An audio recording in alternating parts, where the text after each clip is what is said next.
Hello and welcome to a live Deprogrammed with Keri Smith.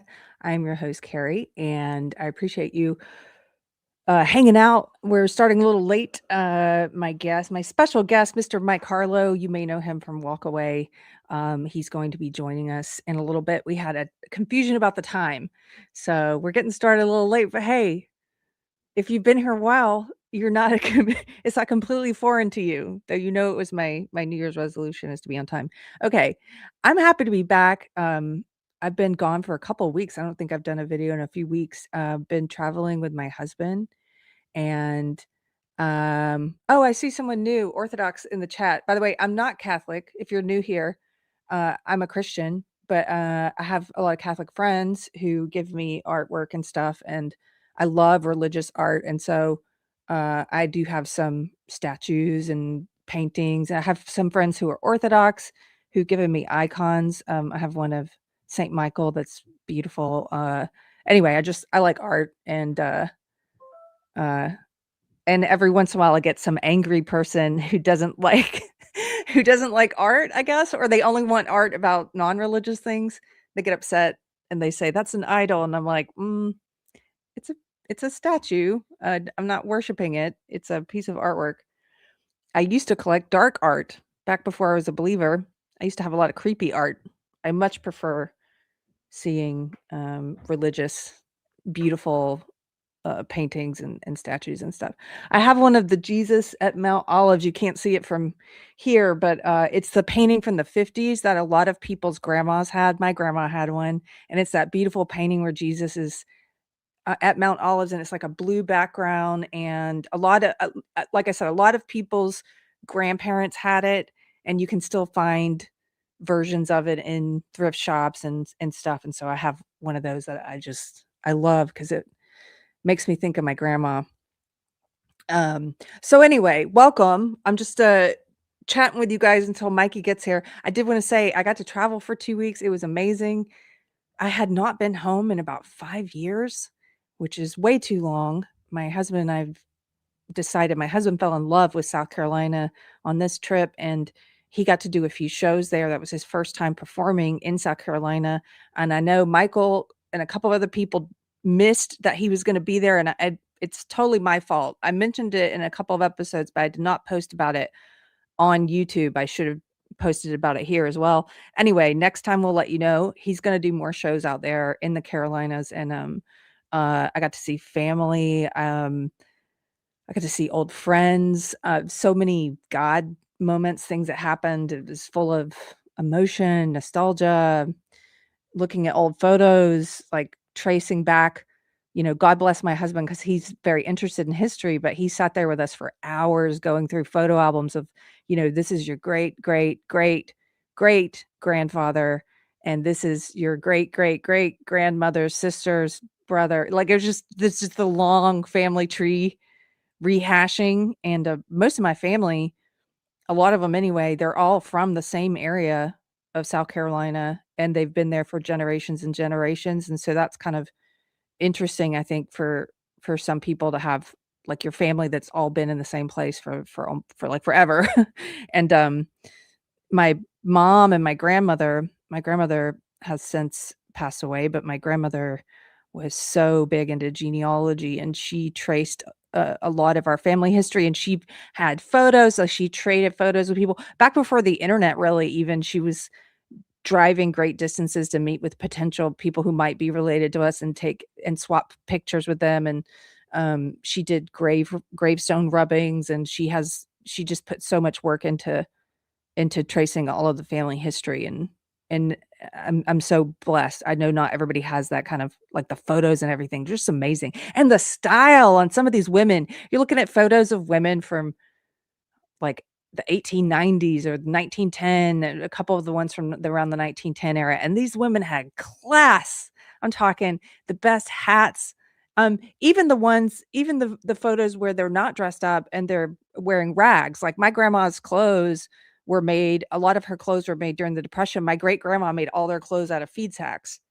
And this was very popular at the time. A lot of people were, there was that saying there during the Great Depression about, I think it was reuse, make do, or do without. It was something like that. Repair, reuse, make do, or do without.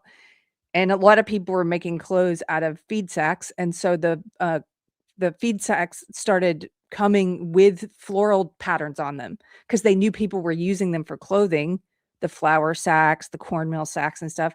So they started printing all of the sacks with like beautiful prints because they knew people were sewing dresses and stuff out of them. I thought that was really cool. Um, but yes, bring back hats and nice clothes. I've done an episode on this. If you're new here, try to find the one about I think it's called Put On Your Glad Rags, but it's about neuroscience and how when you wear pleasing outfits, to the eye, it elevates your mood. It's so funny. The leftists always, they try to talk about science. They don't know anything about science, but we actually do talk about science on this show sometimes. And there's evidence that it elevates your mood to get dressed up, to take a shower. This is why they tell people if you're going through depression or if you're having a bad day, going through a rough time, get out of bed and take a shower and then put on something nice or put on something, get out of your sweatpants.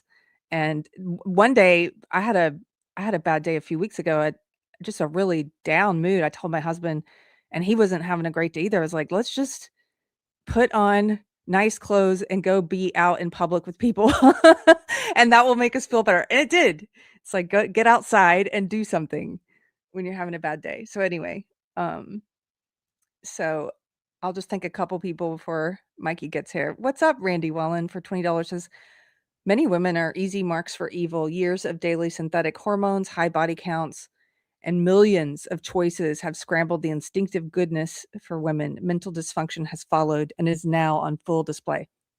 Yes, thank you for supporting the channel, Randy, and also for bringing us to today's thesis for today's episode. We are going to be talking about women, specifically white leftist women, and why they are so unhappy. They report being, we'll go through some of the data, but white women are the demographic that is least likely to be satisfied with life. They report the highest levels of depression, anxiety. Their SSRI antidepressant use is through the roof. We're going to look at a chart from the New York Times comparing it to other demographics. And I'm not a person who generally, I don't think, if you know me, I don't think race and sex are important. It's some of the least things about a person, but they are important in so much as they are being used and manipulated to those things, or those categories are being used and manipulated to prey on people, to take advantage of people, to brainwash people, and to hurt people. And white women in particular are, I think, the most susceptible demographic group to woke ideology. And we are starting to see, as Randy says, all the fruits of this out in society on full display, how crazy these white women have become, these leftist white women. What are the roots of it? And how do we get out of it? If you know someone like this, how do they get out of it? That's what we're talking about today. Thank you, Randy. I'm going to welcome my friend, Mr. Mike Harlow, to the stage. Hello, Mikey. My love. How are you? Good. How about you? I'm good. I haven't talked to you in forever. I know. It's been too long. I miss you. I have to get you on a live. I was like, you know what? We're going to do a stream. We'll just see each other on stream. I will take seeing you wherever, whenever, anytime. So I think I have quite a few new people joining us. So tell them who you are, where we met, or however you'd like to introduce yourself. My name is Mike. I have a small YouTube channel. I have a show called Microcosm. Keri and I have been besties for like a decade now, I think. What? Almost a decade. I know, we're old. It's horrible. What? Pretty much. So Mike Harlow and I met at the beginning of Walkaway. This was a time when I left the woke ideology around 2016, 2017. It's a long process to leave it. Mm-hmm. You can usually tell who the con artists are now that it's back when you and I left it, Mikey, it was still career suicide to leave it. Yeah. Like you lost all of your friends and we lost, you lose everything.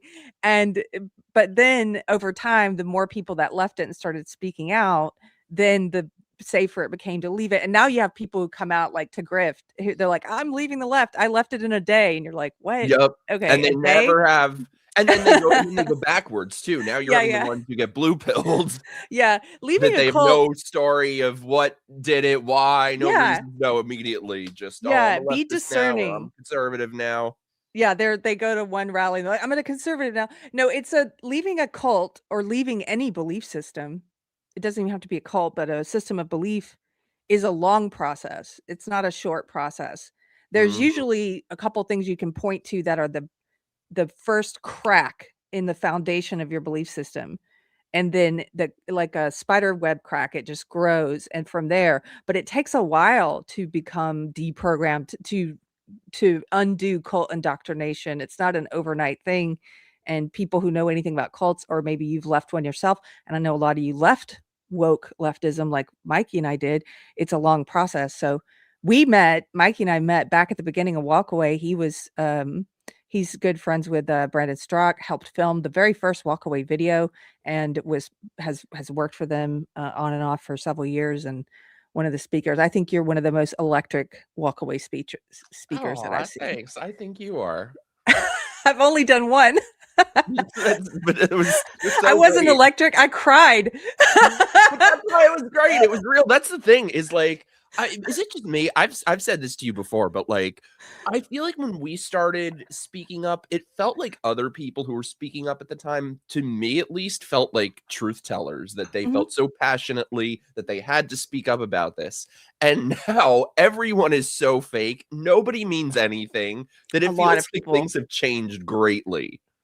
Yes, there's a lot of fakeness out there. I'm very grateful though, because speaking of the fakeness, a lot of the fakers have been revealing themselves in the past year, and people I used to think were legit and sincere, and I followed and I listened to. I don't listen to a lot of those people anymore. A lot of these people who have now come out and revealed that they're not actually conservative or they're not actually Christian, but they're some weird, like some of them call themselves fascists now, white nationalists. These people who are, I think they're trying to attack the right, but from within. They're like the woke left, but they're trying to attack from within and destroy the Mhm. right from within. And speaking of those crazy people, one of them, Candace Owens, today, I don't know if you saw it. No, yesterday, this is now where she's at. She's now saying, I'm not kidding, Mikey. I know you don't follow this as closely as I do. She's saying she's an alien, that Charlie Kirk was a time traveler, that he went to an X-Men school for special powers, and he had followers, agents assigned to him, like in the Matrix, and that Erica Kirk is a robot.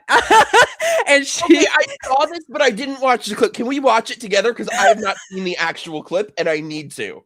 We'll watch it at the end. We gotta get into the Okay. talk. We're gonna watch it though, because that's another kind of cult that's attracting Speaking of women. crazy broads, It's related, because I will say, I've had to block about 1,000 of the candy cultists in the past couple months, since she featured me on her show, um, because of some criticism I was doing about how her audience was becoming cult-like. And it's weird. There are some overlapping similarities. She also, like woke ideology, she attracts a lot of white suburban women who don't have any meaning in their life and are looking for order and looking for someone to follow, and instead of following God, have put their faith in something. Like a lot of the woke women put their faith in this ideology of that claims to be about ending racism and sexism, but a lot of the candy cultists put their faith in this person. Want to talk about idol worship, like that's idol worship. And so there's some similarities there. We can totally watch it at the end, I promise. I I mean, at this point, people who believe the crap that she says, it's like an IQ test at this point. It It's is. crazy to me that anyone would pay attention to her. It's this weird phenomenon, though, where it's like for some people, if they see someone who has a microphone in front of them, it doesn't matter what they say. It's accepted as truth.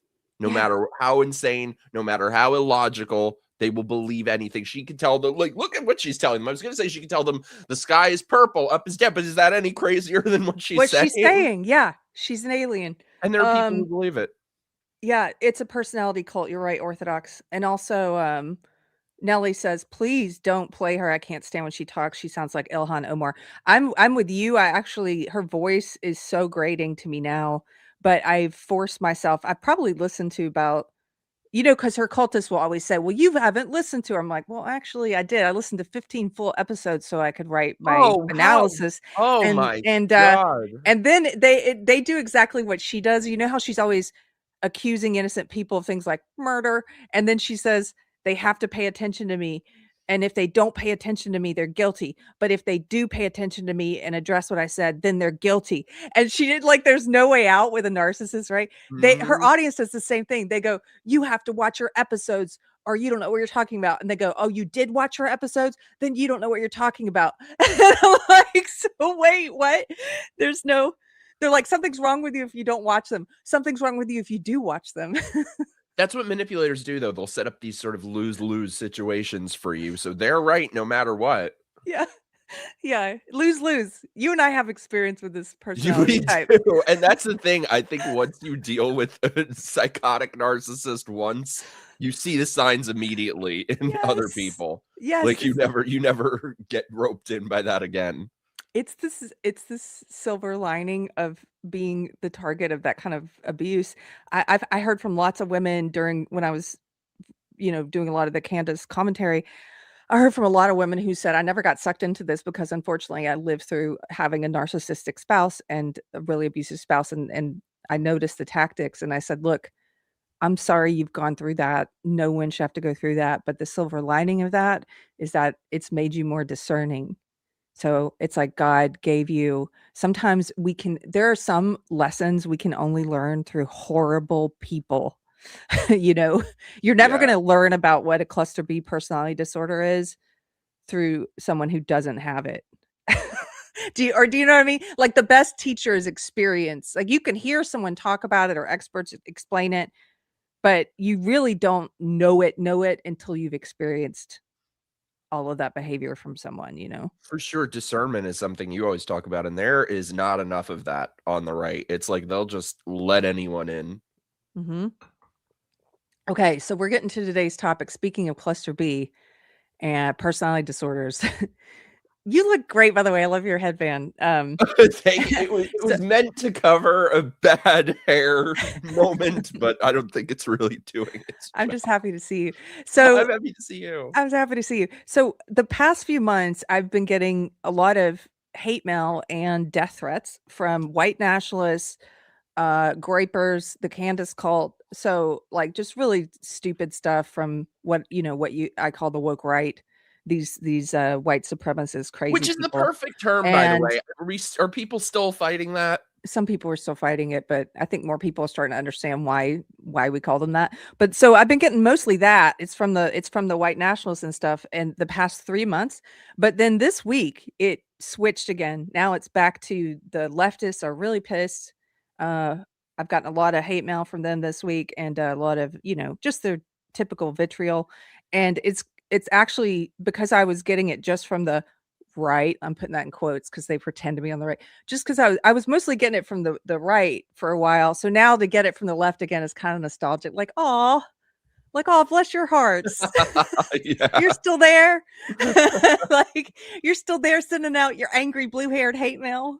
Like, How quaint. how quaint. Oh, but they're really angry. And I don't know how closely you've been following this ICE shooting of Renee Good, the mother who died in Minnesota, who decided, first of all, a couple of facts about her that I didn't learn until later because, of course, the mainstream news is propaganda and they don't want you to know this. But she has 3 children, not one. She lost custody of 2 of her kids, which should tell you a lot, um, given that's really hard for a woman to lose custody Yeah. with the way our court systems are structured to be biased towards the mother.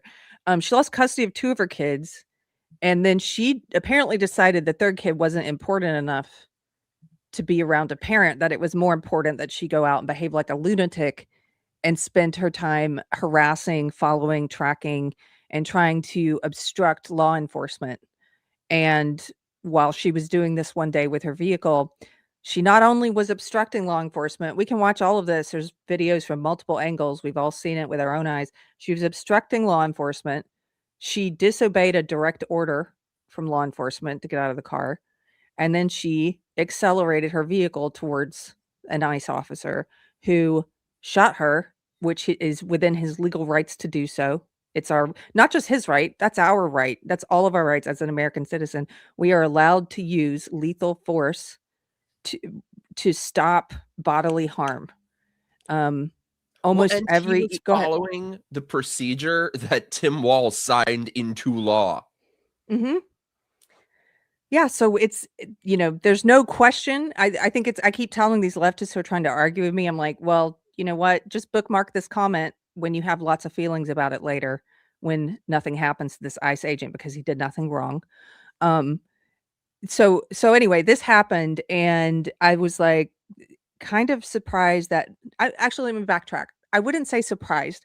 I know that the left has been waiting for an ICE incident. They've been trying to cause something like this. This is why they've been encouraging all of their extremists, all of their Antifa cells, all of these lunatics to go out and do what she was doing to try and harass law enforcement. They're doxing them, they're doxing their families, they're threatening them. Even here in Austin, Texas, nearby Austin, Texas, if you go on Reddit, there's entire forums where these leftist lunatics are tracking ICE agents. And, I have leftist friends, some in California, some out here in Texas, who they think they're doing good. It's all, you can guess what demographic it is. It's what white women. And they're doing posts like, I saw ICE was at Costco on such and such street today. Be safe, friends, and then people go out there and harass those ICE agents because they get these reports of where they're at. So the left has been pushing this for a while because they wanted, and what our friend James Lindsay calls an ICE Floyd moment. They've Yeah. wanted something like this. Everything was ready to go. As soon as something like this happened, everything was already in place. It happened. They took it, they ran with it. That's why we call this a psyop. This is exactly what they wanted to happen. People were warning this was going to happen. And so it happened. And so they have taken the opportunity to try and martyr this crazy woman.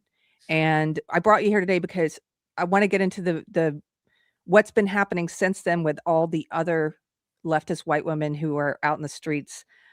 What kind of message are they sending to their children about what is, they're basically telling their children that it's okay to obstruct law enforcement, to attack law enforcement, to try and kill people with your vehicle, and how this is not protecting their kids. Like, this is going to lead to more of this, unfortunately. So where should we dive in? Well, tell me what you think about white ladies. The broads are not all right. They are not all right. There is the thing is when I saw, so yeah, like you said, they are trying so hard to make this chick into Georgina Floyd. Yeah. And it's insane. I honestly, in a way, feel sorry for this woman because she's Mhm. brainwashed. Mhm. She's so captured by ideology that, and the thing is, for people saying, oh, he was standing away from the vehicle, the guy had internal bleeding. Yeah. I don't know if you saw that report that came out. I did, and the thing is, I don't even need to see all of that because I saw the Yeah. video, and it makes me think of, George Orwell, which most leftists I know, I don't know about you, but they don't read. They've No, but never read. they quote. They quote things, but they've never read Orwell. They don't know anything about history. They've never read The Handmaid's Tale, but they've seen the show. They don't actually know anything. A lot of these people, they're some of the dumbest people I know. But I was thinking about Orwell because of that quote, about, the party demanded, I'm gonna butcher it, but the party demanded that you deny your own eyes and ears. Like, it was the most essential command of the party, that you deny, that you reject the evidence with your own eyes and ears. And we see this in, fairy tales and other, stories that have been passed down for generations, like the story of, the emperor has no clothes. It That's also a story about telling people this mass delusion that you must participate in, where you pretend like you're not seeing what you're actually seeing. This is related to cluster B personality disorder, in my opinion, to narcissism and stuff, because it's almost like when the cheating spouse, the narcissistic spouse, gets caught in bed having sex with another woman and says, "Don't believe your lying eyes, like, it's not what you saw." But Yeah. we all saw the video from multiple angles. You saw it. She disobeyed orders and then accelerated her vehicle towards him. Well, and that's why I say too, having watched the video, I might feel a bit differently than some people in that she doesn't strike me as an evil person like some of Mhm. these Antifa people do, which is why this is the rare instance where I kind of feel sorry for Oh, her yeah, I do too. because she does not seem like some just evil person. She seems to me like somebody who, like a Charles Manson devotee, somebody who is just so captured by ideology that they don't even know what they're doing. And I think a lot of these leftists, it's like they're cosplaying. They don't think there will be Yes. consequences. They've had about a decade of being able to burn the country down, run around doing whatever they want, no consequences. Being a leftist means never having to say you're sorry. And I think now this is the first time that they're starting to win stupid prizes for the stupid games that they've been playing. Yes. Well, look, she is a great poster child for woke indoctrination because like it is white women who are more susceptible out of all the demographics, I believe. And this is throughout history. Let me tell you, hit you with a couple quotes and tell me what you think, because it's got me thinking about all kinds of things. So from a Christian perspective, it makes me think of Second Timothy, where he's like, there will come a time when people are lovers of self and deceitful, and he names all these sins, like and basically these swindlers, these hustlers of evil ideology. And he goes, have nothing to do with such people, because they are the type of people who worm their way into households and take advantage of gullible women who are always learning but never arriving at truth. Always learning. Woke is like that. Oh, They're like, that is always do the spot work. on. Learn. You got to read this cult book. You got to read this cult book. They're always doing the work. They're always going to some woke Do meeting. the work. And they're like, It's not my gullible. job to educate It's you. not my job to educate you. So that made me think of that quote. And then we were talking about Orwell. There's the quote from 1984 where I know this is fiction, but I'm about to relate it to a historic example as well. In 1984, there's the quote, and thank you, Heather, for reminding me of this, where he said, it was always the women, and above all, the young ones, who were the most bigoted adherents of the party, the swallowers of slogans, the amateur spies, and the nosers out of unorthodoxy. Always the women. That's you know what I think it is with some of them is that their lives are such a mess, and it's a way of avoiding any accountability. It's a way of saying, I'm not the problem. It's not my behavior, my actions. It's society. And so as a substitute for any sort of introspection, they take up a cause. Yes. Yes. And And they're it's sort of like the intersection of that with suicidal empathy. Yes. They take up a cause. There is that intersection. Let's get into the suicidal empathy in a second. Before we get there, the being adherent, being like the most passionate, bigoted adherent to the ideology, I want to touch on that for a second, because throughout history, I think you can see this. Like, that's what Timothy's talking about. Women are, by our nature, a little more gullible. I believe this. I do believe this. It's not, it doesn't mean we're less than, or we're True. not made in the eyes of God. It's just like it's actually because of some of our positive traits, because Yeah. we're more gullible, because we are more easily seduced by manipulators who prey on our empathy, like you're talking about suicidal empathy. Hmm. Um, by our We are designed to want to take care of the helpless and the vulnerable, like of children. We're designed for childbearing and child rearing, and people prey upon that. And we'll get to that in a second. But women being the most bigoted adherents of ideology. I saw this documentary about this is a while ago. It was about World War II, and um, there was this one part. They had video footage of when the POWs, the U.S. and the U.K. prisoners of war, were being marched through Italy, Mussolini's Italy, and all the people, all these fascists came out to boo them and scream at them, and it was the women. If you watch the video, it was the women who were the most vicious, throwing rotten fruits at them, spitting on them. You know what I mean? Like, we see this over and over. Why is that? Look at the French Revolution. Look at the women who were running in first, cutting off heads. Do you know what I'm talking about? It's like what happens to women? It's the suicide. We can get into the suicidal empathy part if you want. they've lost their damn minds. It's funny how it's kind of come full circle that this is like the modern manifestation of that. Like they want to protect the kids, but then they want to trans the kids. They want Mhm. to, it's interesting too because they only have this sort of empathy for people that they're told to have it for. There's zero empathy for somebody who gets murdered by an illegal alien. Yes.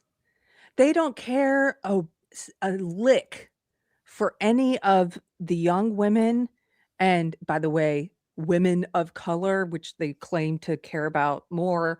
They don't care a lick about these women who've been raped, murdered by illegal they don't care at all. And what you're talking about, I've noticed this is it's a moral inversion. It's upside down morality. So their whole system of morality, woke ideology, it has roots in we talk a lot about Marxism and postmodernism, but it also has roots in Christianity. It's like a bastardization of some Christian principles. It's like the crucifix upside down. It's they try to make victims out of criminals, and they try to make criminals out of victims. Mm-hmm. It's interesting you say that because I feel like a lot of this is related to feminism. And I've been saying for years that the alphabet people in the gay culture, it's like upside down morality, that the things that are Yes. considered to be the things that are universally recognized to be positive, healthy, productive values are shunned. And the things that are universally viewed as toxic and self destructive are the things that are lauded and praised amongst gay people. And that I feel like there's a connection between that and feminism, and this is just sort of the next evolution of that. Yes, well, you're right. We've talked about this before. Like you said, in alphabet people culture and gay culture, there is this emphasis on well, if you read any of the queer theory, any where all of this comes from, and feminist theory, they overlap a lot. And one Mhm. of the things they try to do is they talk about destroying all norms. They want to destroy all norms, including age of consent, by the way. They're open about that if you read the literature. But they want to destroy all norms. They want to turn everything upside down. And so there is this they push this idea that in gay culture you should be promiscuous instead of chaste, that you should be like you said, it's sort of it's an upside down. It's all the things that are not good for you. You should be a hedonist instead of someone who tries to center yourself. And Just be a drunk slut your whole life. You'll yeah, be very popular. yes.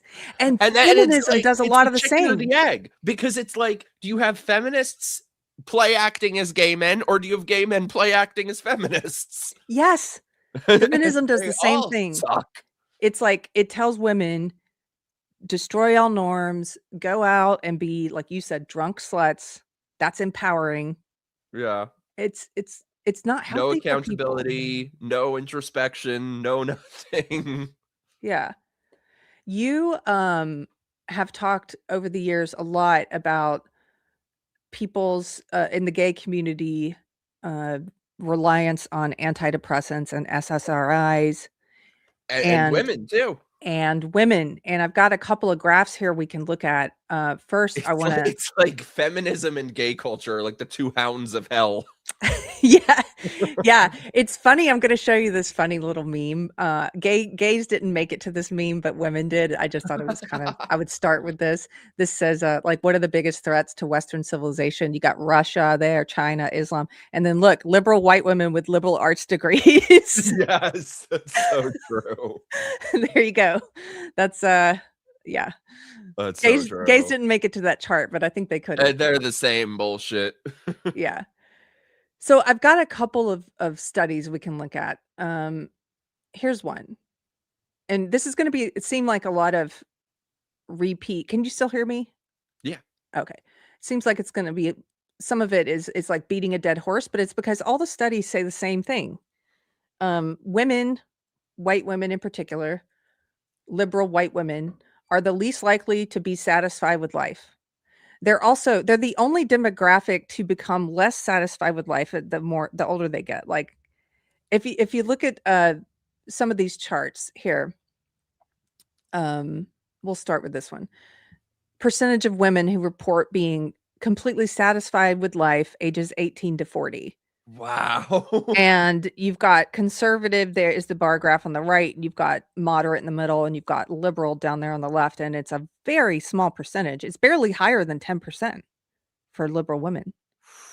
It must be because they date and marry these soy boys who can't satisfy them, so then they're not satisfied with anything.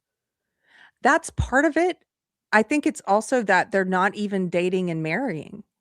That's the So weirdest thing is that, like, the group of people who are such degenerates and perverts are also not getting any, not having kids, not it's very strange. yeah, there's another study. Let me see if I can find this one. Oh, here it is. This is a projection of, because a lot of these studies, these women are self-reporting, white women are self-reporting that they're unhappy. They're the most unhappy demographic. They are the most, you know this, we're gonna look at the chart with the SSRIs. White women are off the charts, exploding with how dependent they are on the antidepressants, and they're still unhappy. Guess what? The antidepressants aren't working. They're, like, still the least satisfied with They life. never do. I get they've paid ads all the time on YouTube and everywhere for this sort of thing. I saw an ad the other day that's like, take this new drug. If your one SSRI isn't working, take this second one on top of it. Stack your SSRIs. Yes. Like, what planet am I living on? And then go get your boxed wine. Yeah.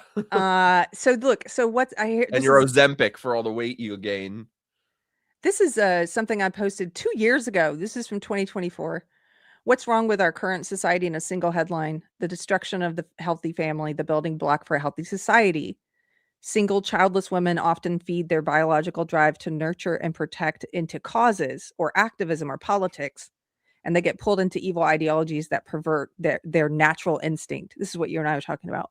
Woke is one. They are told they need to protect the quote marginalized and quote oppressed and the climate, etc., by behaving like racist, sexist authoritarians. This makes single childless women on average easy to manipulate. And look, this is a headline I was sharing at the time. 45% of women are expected to be single and childless by 2030. Oh my God.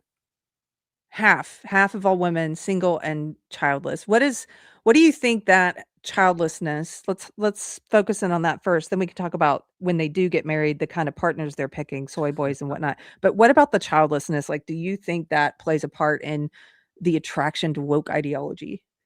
Yes, because they have nothing else. They don't need to think about any sort of other person. It really is woke ideology is so much linked with narcissism and, most of them are atheists. So they don't believe in anything greater than themselves, whether that's God or whether that's their child, nothing.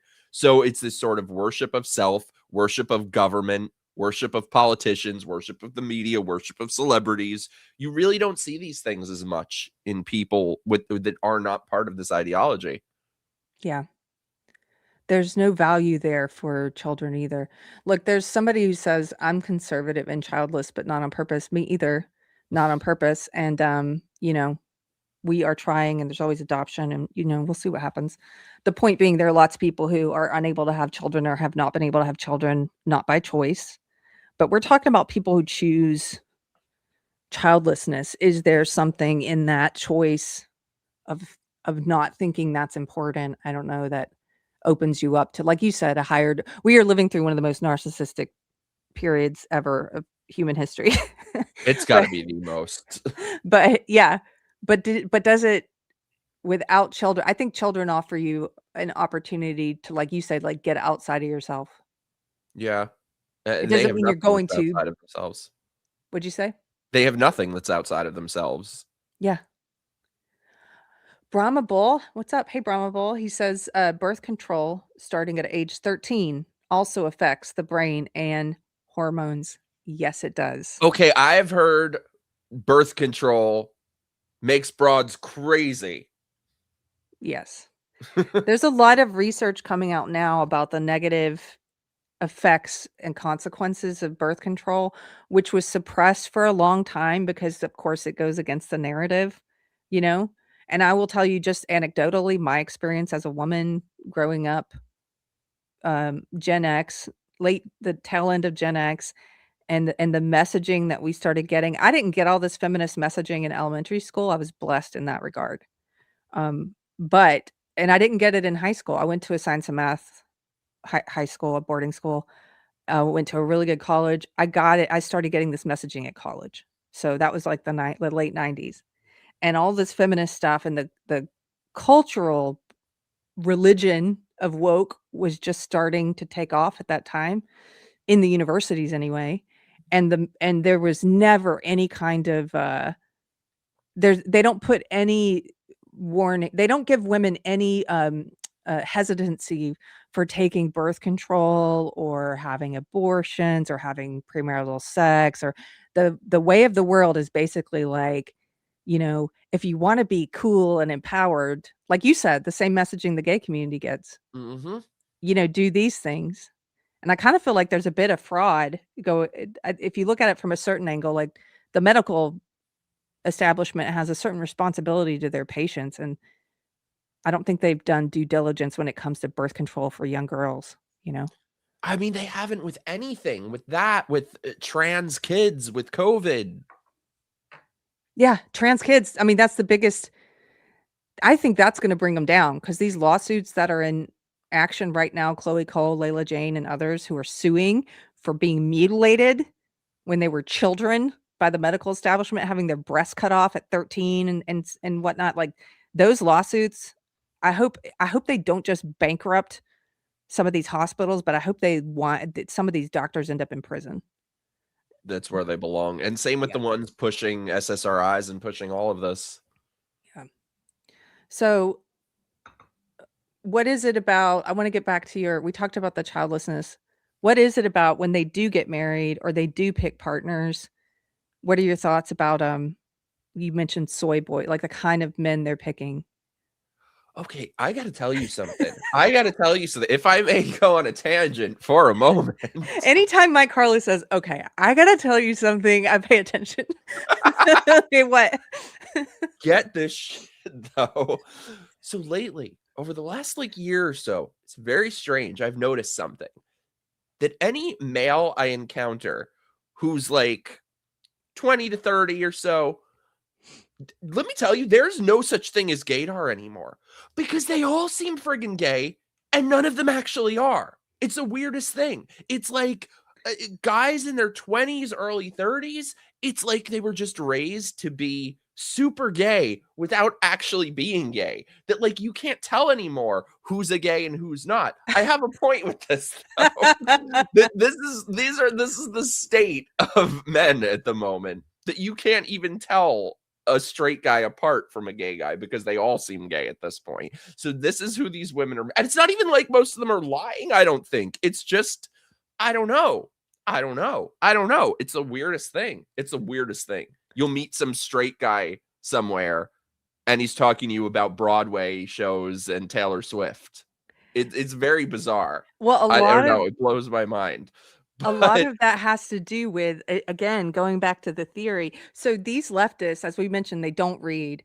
And one negative side effect of that is that they don't know anything about history, like we said, and they don't know anything about the ideology they're involved in. They really don't. They are useful tools. It's what the Soviets called useful idiots. Useful tools is a kinder way of saying it. But they repeat the slogans, they repeat the things they're supposed to say, but they've never read it. So and it's really funny because they walk around like they're intellectually superior and you know they're not the ones being manipulated. Like they're the ones being Yeah. used to bring into fruition some of the things they think they're fighting. Like a lot of them think they're fighting fascism, but they can't. If you ask them to define fascism, if you catch them in real life where they don't have the phone, no internet, just ask them in real life when they don't have access to the internet to define any of the words they use: fascism, communism, even rights. They don't know what rights are. They've never thought about it. If you ask them to define these ideologies, they don't know what they are. They know that they're against fascism, but they can't tell you what fascism is. And so what that means is they can't even tell when they're being used as puppets to bring fascism into fruition or to bring communism into Mm-hmm. fruition. They don't know what communism and fascism have in common because they don't even know what either of those are individually. So Oh, and they get They mad if you ask them to define something. yeah, they do. And they so my point being, they also don't read the theory that lays out the roadmap of these belief systems they're in. So for example, they haven't read, a lot of them actually, they haven't read Marx. They haven't read uh uh oh gosh, what's his name? Rules for Radicals, Sam Saul Alinsky. Saul Alinsky. Like they haven't read these things, but they are following them. And if they read them, it might help shed light on, oh my gosh, I'm being used. But they haven't read queer theory or feminist theory. They haven't read Judith Butler, but they're following this stuff and they're speaking these ideas in the street vernacular of woke when it's filtered down to like the street, like the Facebook vernacular, right? Like they speak Yeah. it, but they haven't read it.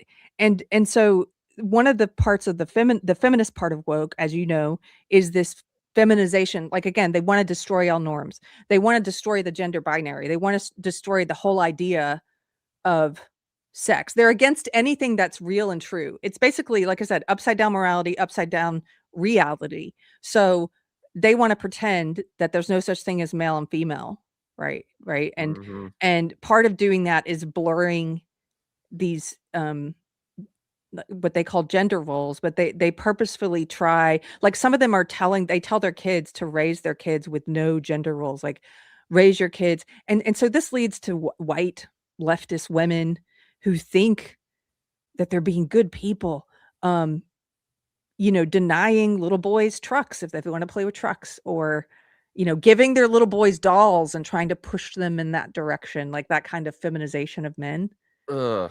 That That's what I wonder emasculation? when you look at how straight guys are so damn gay now. Is it some sort of evolutionary response in men, particularly men on the right, or no, excuse me, men on the left, I mean, of having to, because we've had so many years now of, oh, toxic masculinity and all that, that this is their way to maybe, I don't know. I don't know. I don't know. For Somebody in some of chat them, asked if my gaydar is broken. My gaydar is not broken. My gaydar has always been perfect. My gaydar has always been too good. I know before people know themselves. However, there's no such thing as gaydar anymore because it's like most guys now are just gay as hell without being gay. there. It's the weirdest thing.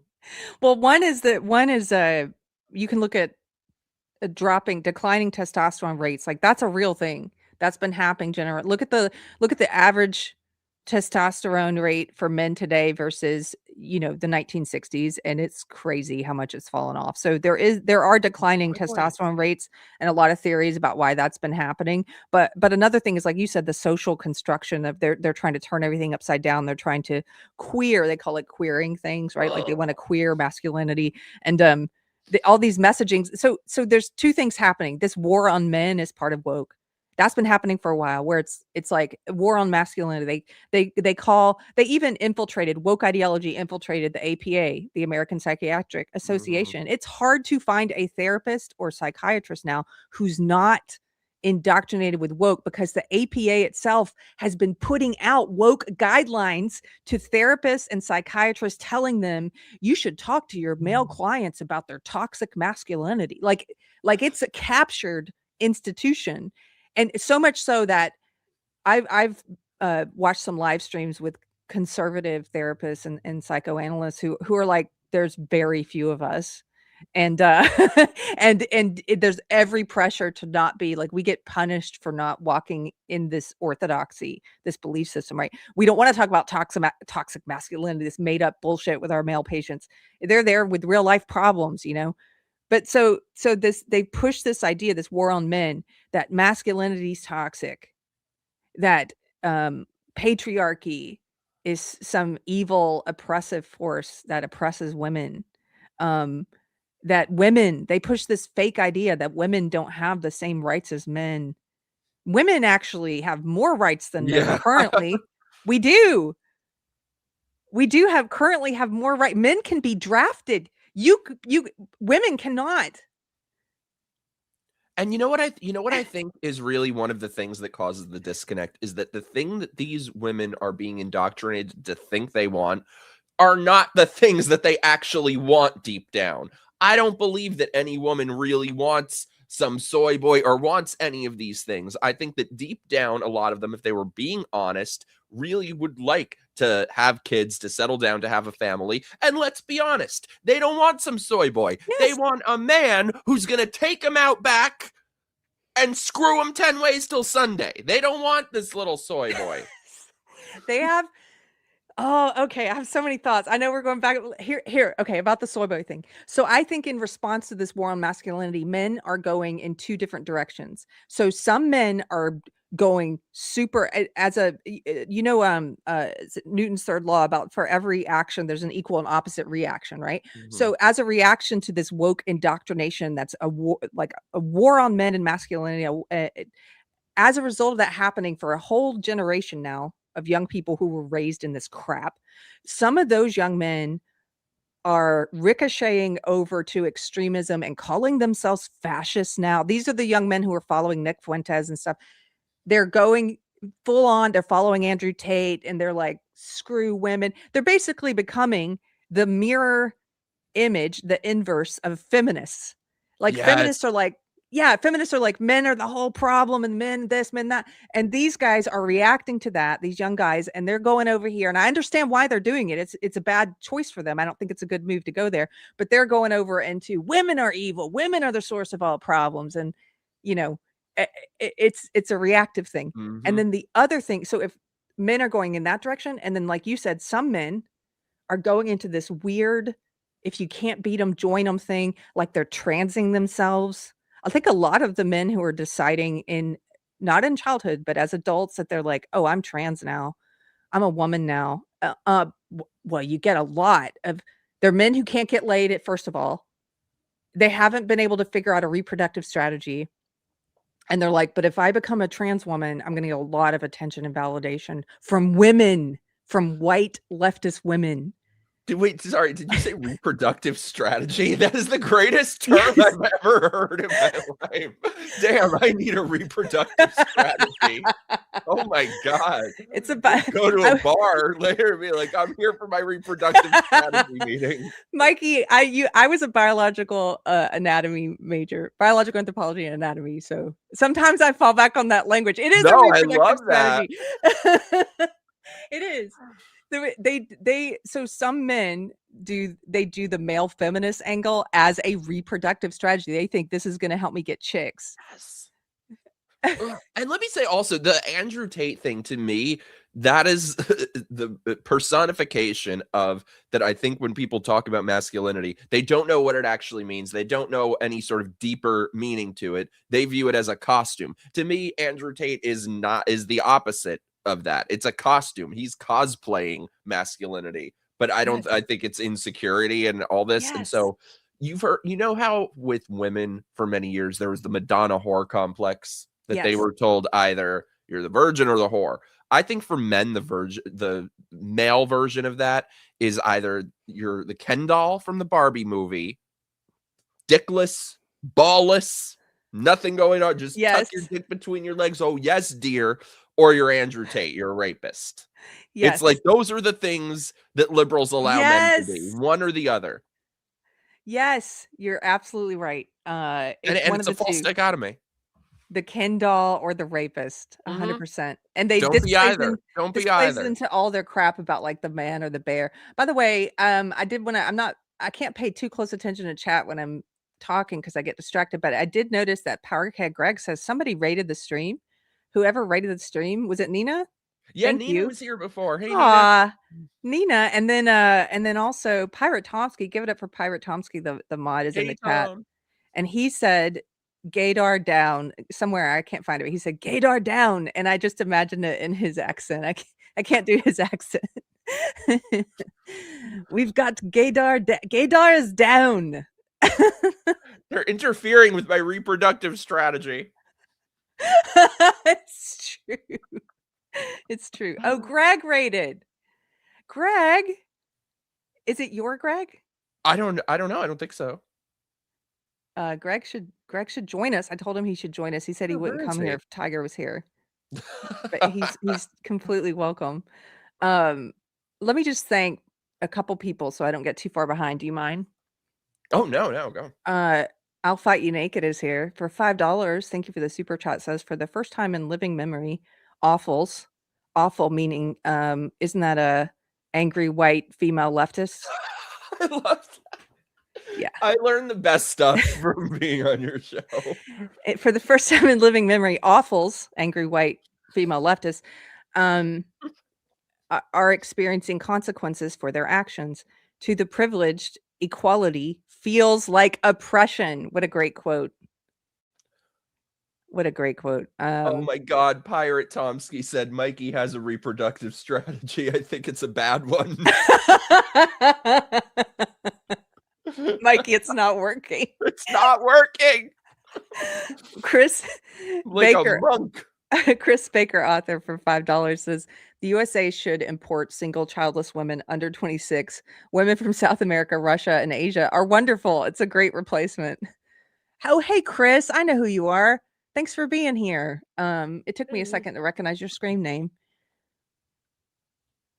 Randy Wallen for $10. Thank you, Randy. By the way, we don't have any advertisers or anything on this channel, so anything, the only financial support we get are from super chats or subscriptions. So I don't plug it enough, but if you want to subscribe or send a chat, it's always appreciated. Thank you. Randy Do says, it. Support my bestie. Randy says, a life of evil thoughts and actions comes with consequences. Boxed wine, Adderall, and SSRIs can only delay the eventual bill coming due. Without a complete spiritual revolution, these women are doomed. Randy, fire emojis, like, thank you for bringing home the point. The reality is these women are miserable.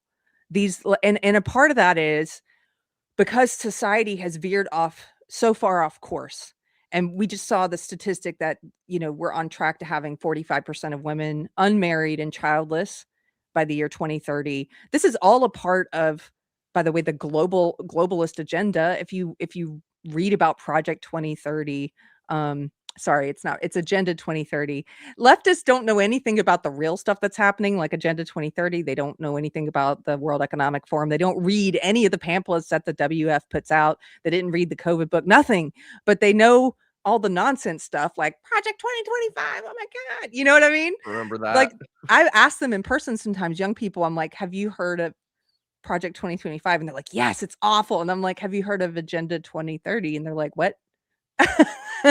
But this is part of Agenda 2030. They want you, their messaging, their marketing materials say, by the year 2030, you will own nothing and you will be happy. You'll be happy. They decided it for you. You'll be happy. You'll be a happy little farm animal. That's the scariest part of that sentence to me. Yeah, with nothing. Like, you'll be, this is part of like getting us there, is we're all these atomized people without connections. There's been this complete destruction of family, of God, of all the things that matter in life. Any healthy society, if you break it down, how do you get to a healthy society? Well, you got to break it down into smaller components. You need healthy cities. How do you have healthy cities? You have healthy communities. How do you have healthy communities? You have healthy families. You get down to the healthy family, and we don't have that. All of these different metrics that woke ideology wants people to focus on for distraction, like, oh, you should focus on race and sex and class and all this different stuff. If you look at children, the number one predictor of whether they are going to be successful in life or not. Now, it doesn't mean it's a given. It just means it's a predictor. The number one thing, the number one indicator of potential success or misery in life across every metric, health, financial, is whether or not they have both parents in the home, in a healthy home. It's not if they were born poor or if they were born a woman or born black or born gay or any of these things that woke ideology tells you to focus on, that like, oh, these are horrible oppressions. The biggest oppression is children who are not being raised in a home with both parents in a happy, non-abusive, healthy home. And that's going to affect you more than anything else. That's the biggest hurdle to overcome. It doesn't mean it can't be overcome. It can be, but that's the biggest predictor. It's not all those other things. Like, you can overcome those more easily. It's amazing to me. Okay, blatant localism says, love the show, keep it up. Thank you for the super chat, sir or ma'am. Floofy's here and gifted 20 memberships. Thank you so much. If you guys got one of those, thank the goat icon. And I'll Fight You Naked for $2 says, Mossad agent scrambled Candace Owens' brain. LOL. Now there's a reproductive strategy. I'll fight you naked. That's my new reproductive strategy. You just challenge people. Yeah. I'll fight you naked. Whoops. Randy Wallen for $20. Thank you. Randy says the guilt that comes from earlier choices cannot be avoided unless one is a sociopath. We are witnessing scenes akin to cornered animals or evil spirits when purged. The reckoning is on display. Evil is on full display. It is. And we've got some videos queued up. We have to watch some of the crazy white leftist women. We've got a few queued up to watch, to see what's happening. I think what's happening around us is a microcosm. It's just really heightened right now of what we've been witnessing happening to people, most especially white leftist women, for the past 10 years. Don't you? Have you seen these videos also of these liberal women that'll tell their kids about, they'll give their brainwashed view of what's happening? This happened a lot when Trump was elected, and now it's happening a lot with ICE, that they'll be like, ICE is ripping people out of their homes and killing them. Now, is that a nice thing to do or a not nice thing to do? And they I have film not it. seen this. Oh, they're so disgusting. They're so disgusting. Wait, you got to find one of those and send it to me. Oh, they're everywhere. These people are horrible parents, by the way. They're going, one of them has been arguing with me for a few days on Facebook, and I know she thinks that she's doing good. I know a lot of people in woke believe that they're doing good, and I have to try and keep that in mind, because sometimes, like lately, I have to do a lot of prayer, because I can get away from the empathy pretty fast at a cultural flashpoint like this. Like, Mikey, like, these people are infuriating. And you know, right? And I'm like, I really have a shorter temper during times like this, because what they're doing is so destructive. What they're doing to kids, if you are telling your children that and showing them through example that they should go out and obstruct law enforcement and throw projectiles and rocks and stuff at law enforcement, or park their cars in front of law enforcement so they can't do their job, or disobey orders, or try and kill law enforcement with their vehicle. If you are setting that example, your kids might end up dead, and it's your fault partially, because you told them that was the way you parented. Was you told, it's akin to telling your kid they can jump out of a window, that gravity's not real. And the thing is, like I said, they've gotten so used to there being no consequences for leftists just running crazy all over the country, doing whatever the hell they want. But hate to break it to you, libs, there is a new sheriff in town, if you have not noticed. If you have not noticed, we're getting back to law and order. Yeah. If we have to drag them kicking right. and screaming into it. This is another study. So this is from a Pew study that happened in 2020. And there's a couple of graphs here that were interesting. I'm just going to read some of this to you. 2 interesting findings thus far. This is from a guy named Zach Goldberg. From my analysis of the Pew March 2020 COVID-19 survey, first, white and especially very liberals, the people who identify as very liberal. And by the way, they're not liberal. These are leftists, but they think they're liberal. So, you know, that's what they're calling themselves. So first, white and especially very liberals are far more likely than all other ideological racial subgroups to report being diagnosed with a mental health condition. So what does that mean?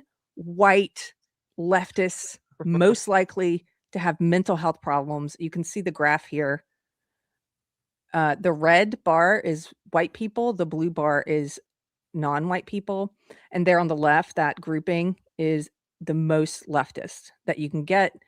And you can see that for the white leftists, it's 38% have been told that they have a mental health condition. This one, he says, somewhat surprisingly, This difference further grows when we add standard controls. Predicted probability of yes to mental health diagnosis question. Educational attainment, sex, age, and household income are fixed to their median modal values. So when you add controls, so you're comparing like to like if you're comparing, like you're controlling for educational attainment or age or things like that, it's even more apparent how crazy the leftists are compared to the conservatives. Do you see that As blue these there on the people left? do not realize that their beliefs are making them miserable. No, they don't. They don't realize at all what's making them sick. It is their ideology. It is the way they live and what they believe. It makes it worse. We next turn to mean responses to this battery, which asks about the frequency at which respondents experienced specific mental health issues over the previous 7 days. The differences are more modest here, but still significant. And so you can see you've still got this positive score denotes Wow. more frequent self-reported negative mental health symptoms. But it goes on and kind of breaks it down. And this was a Pew study that came out during COVID. That was in 2020. I've got, let's see, I already showed that one. I've got this one. Now you remember this one. This was in the New York Times. And this was a graph from a National Health and Nutrition survey. And this graph kind of went a little viral a couple years ago. I remember sharing it at the time. I couldn't find where I had shared it, but I know I did. So this is the SSRI thing. Demographics of long-term antidepressant use. And you see that part of the graph there, the line that skyrockets up way past 8 million adults? Guess what group that is? White women, 45 Yeah. older. I guarantee you if they were asked, I guarantee the gays would be up that high too. Like, how many years and years have I been talking about this, Keri? How many people are on SSRIs? I'm glad it's finally, hopefully, becoming a thing that a lot of people are aware of. People are starting to pay attention to it. I mean, of course, leftists aren't. I think what do you think a leftist would say if you say, "Hey, why is it that white leftist women are on like 5 times as many SSRIs and antidepressants Oh, because as black men?" mental health Look, is so important and we support the mental health community. but what if you said, "Look," they would probably say something about oppression, right? Okay, well then why are black men down here like the lowest bar And and then then you'll see black them women? combust. Why is that? They would combust? No, because that's when they would walk away or start calling you a Nazi. Yeah. Brosenbo says, "This is when I start to feel sympathetic because they're all mixed up." Yes, they are sick. They are I'm sick just not so people. good at that whole like feeling bad for people thing. You're not so good at it. I'm not. I really suck at that. Well, it's hard sometimes when it's like they walk into this themselves, when they suffer the consequences of their own choices. But I do feel sorry for them because I grew up in the same I grew up in the same petri dish that they did, and I got some of the same messaging, and as you know, I was in the woke cult for 20 years. I don't know how long Mhm. you were in it, but I was living the way that the world told me, and I was on antidepressants way back when for a short time. I also made poor choices before I knew Jesus, um, poor sexual choices, vices. Like these women, a lot of them have drug addictions or alcohol addictions. I was an addict. I was a drunk. All of the things that you see in the lives of these miserable women, like I know what that was like. I went through that too. So Can I just say I've also made poor sexual choices? yes. As you know. We've all been lied to by the world, right? So Yeah. and it's only by the grace of God that I came out of that I saw what it was. So I do have that when I try and remember, like, what's that Bible verse about, like, there but for the grace of God? It's something like there goes some of you, like it could have been you, like that could be you. It was you. some such were you. Somebody remind me of that verse. It's a beautiful verse, and I'm messing it up, but But yeah, so I've known so many people over the years that are just oh my god, I saw a video yesterday. Speaking of crazy chicks, Ashley St. Clair has a TikTok, and she made a video, and like I guess it's supposed to be funny, but it's true. She's like, people think they're gonna hurt me, but I'm on Lexapro. I don't feel anything. And it's like, you're like, this is a good thing. You're proud of this. You're making little quips about that. Like, I find that horrifying. that's not a good thing. No. And of No. course, all the liberal clapping seals. Oh, how wonderful, how brave. So gross. Well, speaking of, here's another study. I mean, there's tons of these. This one is trends in prescription medication use for depression symptoms and analysis of the National Health Interview Survey and NHIS data from 2019 to 2023. And if you scroll down, you can see they're studying similarly by socio demographic group, and lo and behold, it's white women most impacted, right? I don't think this one divided them into political, but it's leftist white women. Come on. It always is. It always is. Okay, I do want to show some of the videos of what we're witnessing now. Yeah, I think I found one of the women explaining to their kids. This isn't the one I was thinking of, but it's apparently one. I put it in the private chat. Okay, let me grab it. Actually, I'm going to start with this because I'm going to start with this clip because James Lindsay shared this the other day, and he's 100% right about this clip. And he said this might be shocking to some people who don't know about what woke ideology is teaching people. And there are, sometimes I forget that there are people. I was just talking with some parents who've lost their child to woke this past week. I talk to parents quite frequently who've lost their adult children to woke ideology, or their college age kids to woke ideology, whose kids are cutting them off and stuff like that. And a lot of times they don't know what's happening, and they don't know the stuff that these kids are consuming, or their adult children are consuming. And so some people may not be aware that this is the kind of messaging that white women specifically are getting in woke ideology. White women are told that they have privilege that Black people don't have because they're white. And they are told a lie, that Black people, they always, by the way, woke people like to talk about bodies. You know that you've seen this, right? They always talk about black and brown bodies. Yeah. What the hell? They like to reduce people to bodies because they don't believe in the soul, first of all. So they're always like, but if we put our black and brown bodies on the line, the cops would kill us, right? Which is crazy and a stupid lie. So they say that, and then they say, basically, this amounts to, if you want to be a good woke white person, if you want to be a good person according to this religion, the religion of woke, that you need to go out and put your white body on the line, and you need to go out and do reckless, ridiculous things like try and impede and obstruct law enforcement. And that's why white women are doing this, in part because they're being told this is how they prove that they're good white people. Let's watch. Is this Joy Reid? Ugh. Yeah. That face. I don't know if I can get the volume up. This woman was part of a group of people who they trained to try to be ICE interrupters. Mm-hmm. Can you hear it? Mm-hmm. And what they try to do is observe what ICE is doing, film them, and try to use their white privilege, to be honest. They're mainly white people. Which is what we ask. Which is what we ask them to do, right? Because Black people, like, we can't put our bodies on the line because cops will shoot us. And so the presumption had been... Ain't nobody want your body. We can't put our bodies on the line because cops will shoot us. What a ridiculous line.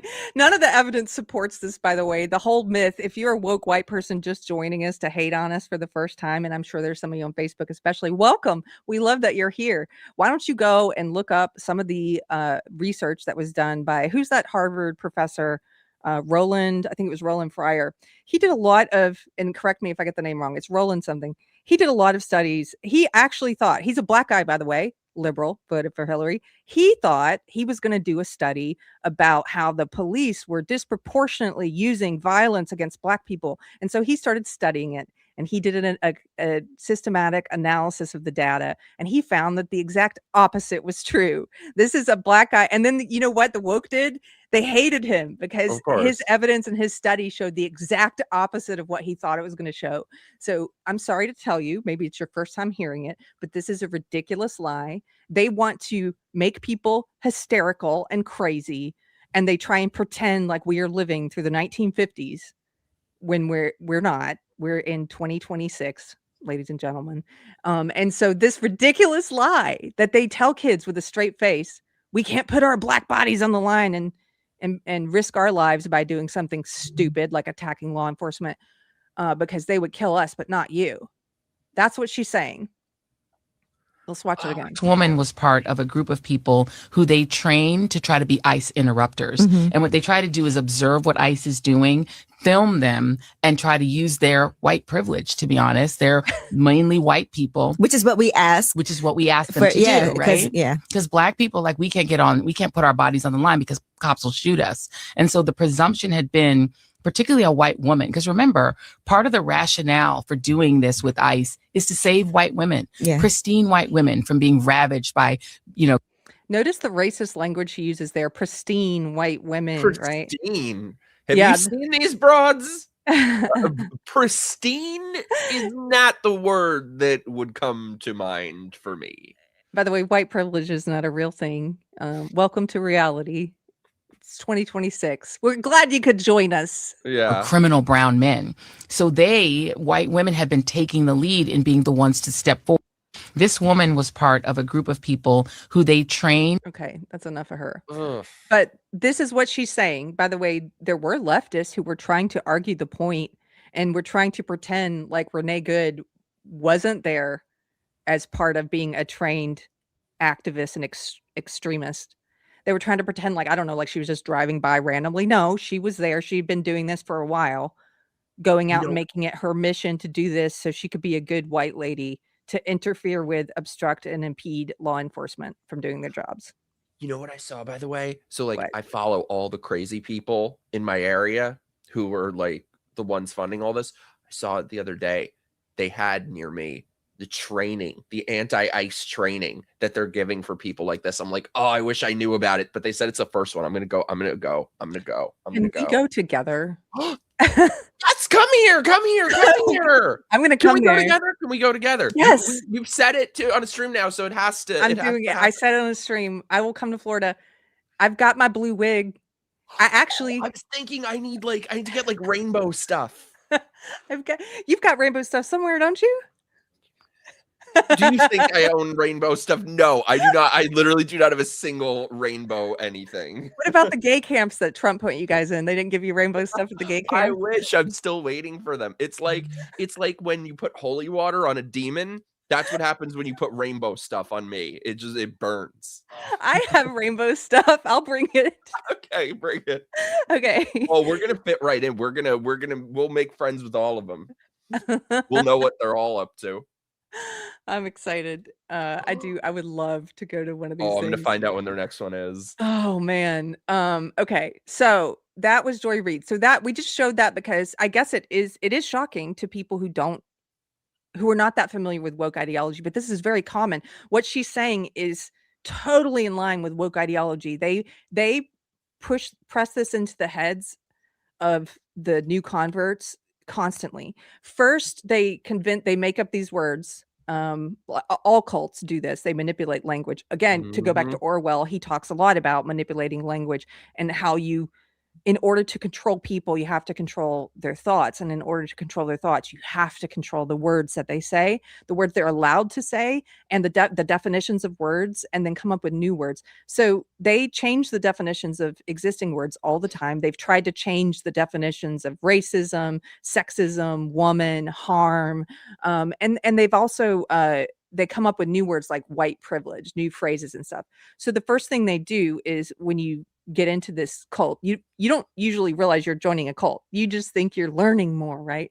And they teach you about these made up concepts with no evidence to support them, of things like mansplaining, toxic masculinity, white privilege, white fragility. And it's almost like in Christianity, again, they borrow a lot. It's like perverted upside down Christianity. They treat it like it's an original sin. It's a sin that you're born with because you're white or because you're a man or whatever.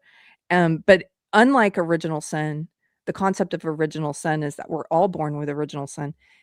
In the woke ideology, the thing that they treat as sin, this privilege that they talk about, they believe it's doled out differently based on what race or sex you are. And they also believe there's no such thing as, it's a completely works-based faith. Unlike Christianity, you're not saved by grace, you're saved by works, except you're never saved by works either. It doesn't matter how much of the work you do. You're always guilty. Like there's no, do the work. There's no grace or forgiveness in this belief system. And the further you get into it, the more you have to prove that you're one of the good ones in whatever identity group you're in that they have marked as oppressor group, whether it's being a man or being white or being straight. And, you have to do the work to prove that you're one of the good ones. And so they say this often. This is why you see crazy white women like Renee Good going out there and doing ridiculous things like basically she did a suicide by cop. And that was more important to her than taking care of her remaining kid, the one she still had custody of. It was more important for her to go out there and prove in this religion that she's like a good white person by attacking law enforcement. The danger, it's like they will sacrifice anything to the social pressure. That is the God that they worship, is social pressure. They'll hand over their kids. They'll hand over their own damn life. Yes. Okay, I've got this clip pulled up that you sent me. Do you want to set this up? I haven't watched it, but it is apparently one of these many women teaching their children about how horrible ICE is.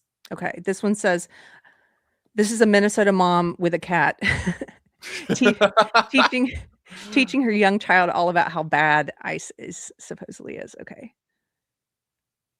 Said, but they moved here. This is their home now. Let me try to turn it up. That's as loud as it's going to get. I live in Minnesota in the Twin Cities. In these last couple days, I felt so helpless. I can donate, I could protest, but I feel like nothing that I can do makes an impact. And I heard my 7-year-old talking about the Iceman, like he was some villain. And I realized I had to explain to her like what they are. So I tried to explain to her what immigration officers are. I told her that their job is to take people who came here from another country illegally, that they're not supposed to be here, and take them back to where they came from. And before I could get any further, she interrupted me and said, but they moved here and this is their home now. And I didn't even have to explain that they're using brutality, that they're killing moms, that they're doing things they shouldn't be. These are lies, by the way. You're just lying to your toddler. You're just totally lying to your toddler. And by the way, where did the toddler get that from? I wonder. Yeah. She was already upset, and that gave me hope. That's who made her upset? Yeah. What about she was already upset. My 7-year-old was upset about immigration law. Who made her upset? If you don't have borders, again, this is I'm keeping in mind that there's probably some woke people joining us, which I love. If you don't have borders, then you cease to be. Like, so a country doesn't exist without borders. Your home, your property doesn't exist without borders. I would love it if this woman was trying to teach her toddler about intruders coming into the house, and we had to remove them with force. Can you believe it? I mean, they had clearly moved into the house with us. They belong here. They came in illegally. I mean, clearly it's awful for us to try and remove them from our home. Right? It's insane how these people just pretend to not understand anything, to not know what things are. If they want open borders, then leave your front door wide open at night. Let any vagrant come in, move in with you. They get to call themselves your roommate now. You can't kick them out. That would just not be empathetic after all. They just wanted a better life in your house. Yeah. They But no, don't. they wouldn't They're do not that. consistent about anything. You can No, never expect. and they don't live their beliefs. They say things and their words just mean nothing. Their words mean nothing. That's from Saul Alinsky's Rules for Radicals, by the way. One of the rules is about holding your enemies, and they view anybody who lives in reality, any normie or conservative or anyone, they view normies and conservatives and libertarians as the enemy. Anybody who's not trying to destroy society like they are, they view as the enemy. And Saul Alinsky talks about how you're supposed to hold the enemy to their own standards and their own beliefs, but like you don't have any. Like they'll say and do anything. They contradict themselves all the time. This is one of the, there's been so many videos of these crazy white women out in the streets since they've tried to martyr Renee Good. And this is one of them. Now, this woman is screaming about Ashley Babbitt. Ashley Babbitt is the woman who was killed on January 6th in the Capitol. What's interesting to me there is there are some similarities. You know, she was trespassing, but there are also some stark differences. She wasn't armed like this woman was armed with a deadly weapon, her vehicle, which she was accelerating towards a person. Ashley Babbitt was not armed. So that's a very important distinction. But for some reason, she really hates Ashley Babbitt, like hates her. And just take a listen to this woman and what she's saying. A lot of people have compared this to demonic possession. I want to see what you think about that. I could never imagine saying this even about Renee Good. I could never imagine saying this about this woman, for example. This kind of sadism. Take a listen. Human rights. Fuck Ashley Babbitt. She deserves to die. Tell Nikki, I hope Ashley Babbitt's getting eaten by fucking worms. I hope she's getting eaten by worms. I hope her eyeballs are rotting out of her fucking body. Dragged right to fucking hell. Don't touch me. Fuck Ashley Babbitt. Fuck you, Nikki. No wire hangers. Yes. No wire hangers. Like.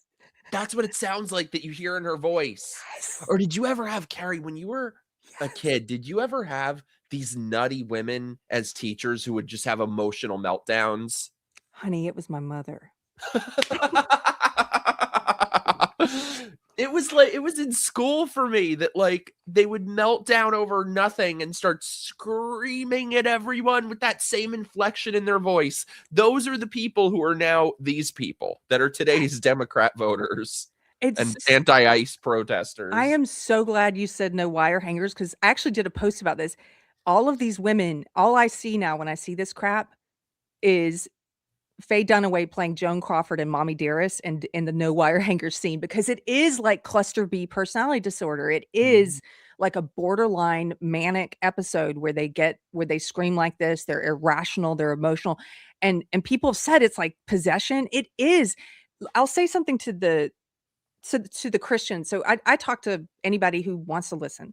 Christians, non-believers, Muslims, Hindus, like there's all kinds of people I've interviewed. Like I'll talk to anybody who is interested in having a conversation. But because I do that, sometimes people like they're like, well, I thought you were Christian. Why are you talking about it from this perspective? And let me just explain this.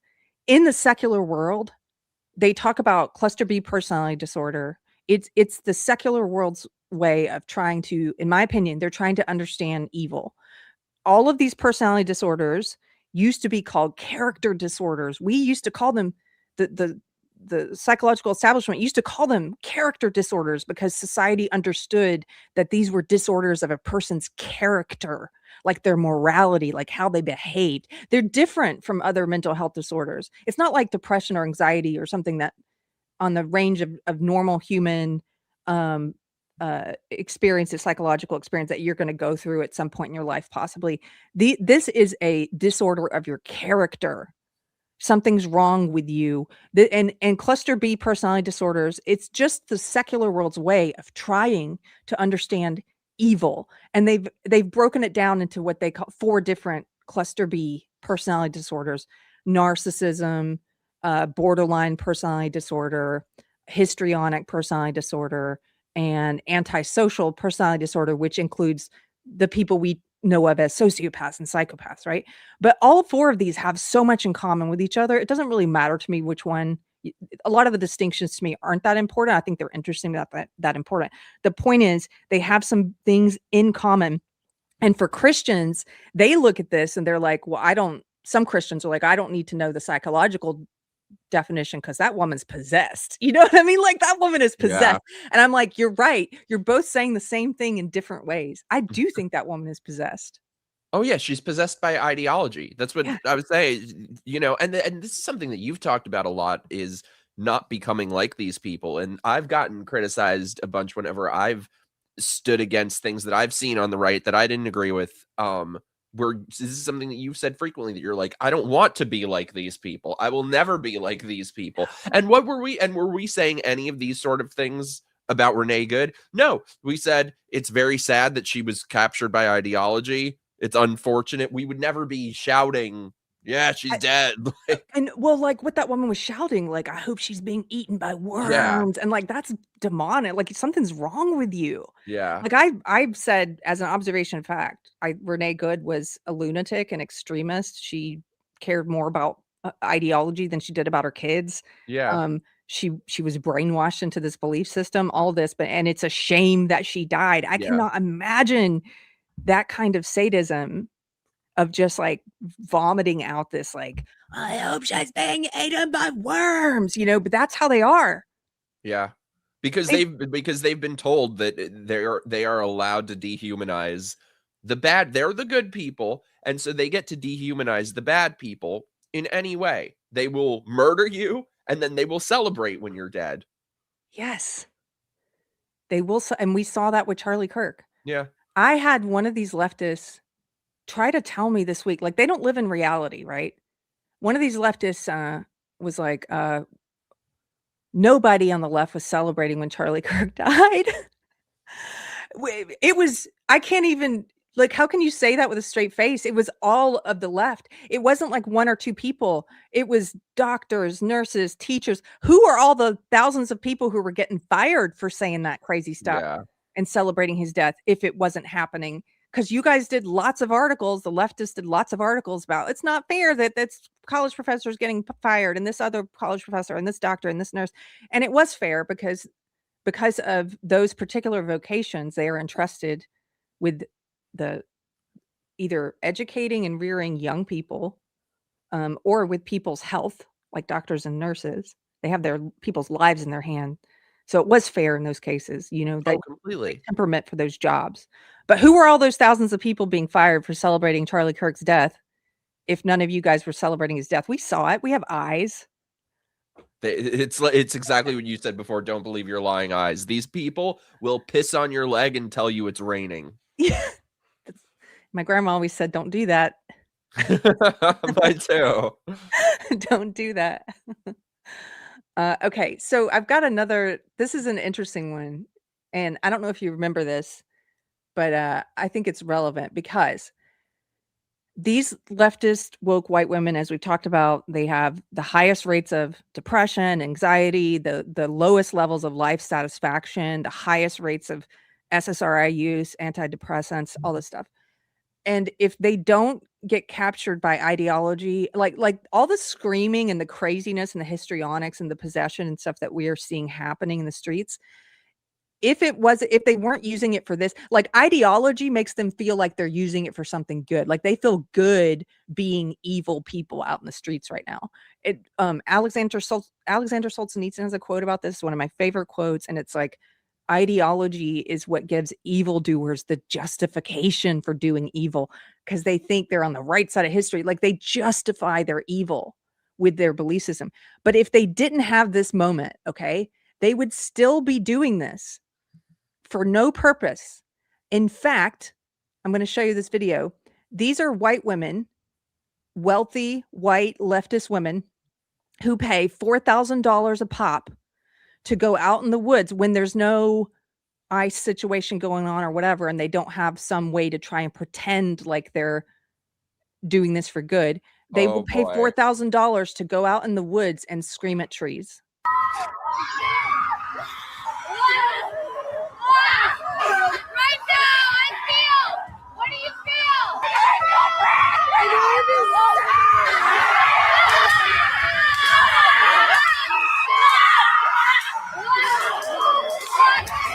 Yep, I'm definitely gay. What did you say? I'm definitely gay. Stop. For sure. that solidified it. You don't want any of this? No, thank you. Give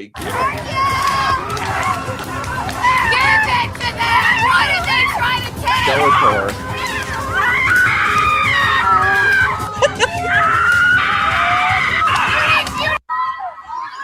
Okay, I'm laughing because I Oh, have she to got the laugh. bingo wings.